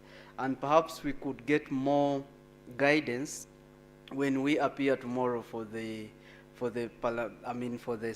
committee meeting over this petition that was forwarded to the Speaker, because it's that was then pushed to the committee to have this discussion, such that they can guide the Speaker on the way forward. Engaging the cow and the district production officer, district agriculture officer, that as Siatini we have been doing it, and wherever we have been engaging with other colleagues from Mbale and Mubende, we also engage other districts, Mitiana. We go to the district, beyond the cow, we go to the district production officer, but then we are going to be very clear on these offices as you have guided, and see that we also engage the cooperatives. The only challenge is that cooperatives are now slowly, as you know, they are loosening into their efforts. So, but then it doesn't stop us that we see Mbale still has the cooperatives. When we had engagements in Masaka recently, we also had cooperatives come into that engagement. So we see that even when they are not given much emphasis, they are still thriving on the ground. So engaging them will also be something that we will have to push forward. On the issue of northern Uganda, maybe we ask you, Honorable, to help us introduce us to the northern region and how we can pick up people who are growing coffee, such that we can integrate them into these discussions. And also, it's been also very good to see our colleagues online saying, I'm from the northern Uganda. And we all know that only it is the central as well as the eastern region, Mbugishu region, that are that grow coffee. But other regions have the potential. And also, if we are speaking towards avoiding opening up new lands for coffee, because if you stifle the limited land that is in Mbale, you're going to cut down trees. But if we extend, to these other potential areas that have the potential, I think it's an opportunity that we can grab and see that we push and make agricultural trade sustainable in coffee particularly, and cocoa, to see that. Maybe at this time, I think Herbert can come up and take his position. I had taken over, but he's back. Thank you. Thank you so much, Jonathan. I'd like to thank everyone for contributing to this very interesting and timely conversation. This has been yet another series of discussions that we're holding around the European Union directives and regulations, but this one has been specifically on European Union deforestation regulation, and it's part of our efforts, Siatini's efforts, to commemorate International Coffee Day. And of course, you cannot talk about International Coffee Day without recognizing the coffee value chain actors and also the smallholder farmers. So this was specifically a platform for all of us to interrogate the dynamics, global trade dynamics, but also discuss and contribute to shaping pathways on how we can be able to unlock the potential of the coffee value chain. And we can't say that this was the end of our discussions around unlocking the potential of the coffee value chain and also interrogating the global dynamics around coffee, but this was just energizing our campaign. And tomorrow we'll be going to Parliament to present to the Parliamentary Committee on Agriculture, introduce our petition, but also I would like to recognize that we had participants from across the continent and also partners from making agricultural trade sustainable and also fair for all from Oxfam EU, among other regions and countries. So it has been great to hear from Kenya, the efforts in Kenya, but also hear how we need to organize our production, reorganize our production. and the things we need to get right. But also, as we talk about the one government approach in Uganda, it's important to actualize that, because that has sort of remained in rhetoric, because critical agencies have to come together. UCDA, Ministry of Agriculture, National Forest Authority, among others, Ministry of Trade, to speak the same language. And I'm glad that that is partly, there are nascent steps to actualize that. The task force is part of those steps. But of course, beyond rushing to meet the deadline, there are a number of issues we need to engage on, because the EU directives and regulations spell out a number of issues that we need to address. How do we achieve sustainability? How do we address climate change? And of course, partly it involves liaising with the EU, our members of parliament using the existing platforms, the joint parliamentary platform or assembly, where our members, African legislators, can dialogue with EU members of parliament. And I think that's one of the platforms available, but also government of Uganda engaging the EU parliament, engaging EU, because EU goes out as Team EU, as the EU bloc. They don't go out as a single country. So it's important also for the East African community to engage the EU on EU directives and regulations, because we haven't yet seen the the ESC pronounce itself on the EU directives and regulations, and that is important.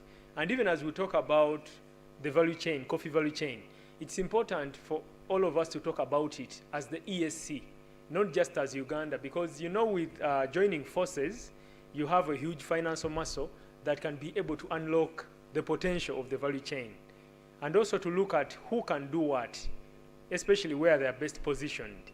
Because if we say we are working on value chains of different commodities, starting with coffee, then we need to look at the comparative and competitive advantage. Who, as we pool resources and expertise, which country is best positioned to do what? And how then do we make this a reality? So that is very important. And International Coffee Day is tomorrow. As one of our efforts to celebrate international at an individual level, take a cup of coffee. When you finish it, take another one. When you finish it, go on to take another. Because we are talking about domestic consumption of coffee. This is Ugandan coffee. And I know the rest of the other players out there also have different coffee brands. So let's take Ugandan coffee. Because from what Mr. Robert Nangasa presented, he actually emphasized that Ugandan coffee is used to blend other coffee. It means Ugandan coffee is superior. When the multinational corporations, the companies out there, aggregate the coffee, ours is the one that actually blends the rest of the coffee. So it's important to recognize that our coffee is superior. So let's take it. Let's encourage more people out there to take it. But also, let's interest ourselves in these discussions, because these discussions are not only for civil society, all for the farmers, but all of us as a collective, as stakeholders. I wasn't giving closing remarks, but this discussion cannot definitely close now, because giving closing remarks would be closing the entire discussion. But I would like to thank you for honoring our invitation. I would like to thank the online participants for showing up in big numbers and contributing to the discussion. Let's continue to engage both online and in physical spaces to shape this discussion. Thank you, and greetings from my Executive Director, Ms. Jen Nalunga. We appreciate your time, your contributions, your ideas, and let's continue engaging. The meeting has ended, but the conversation continues.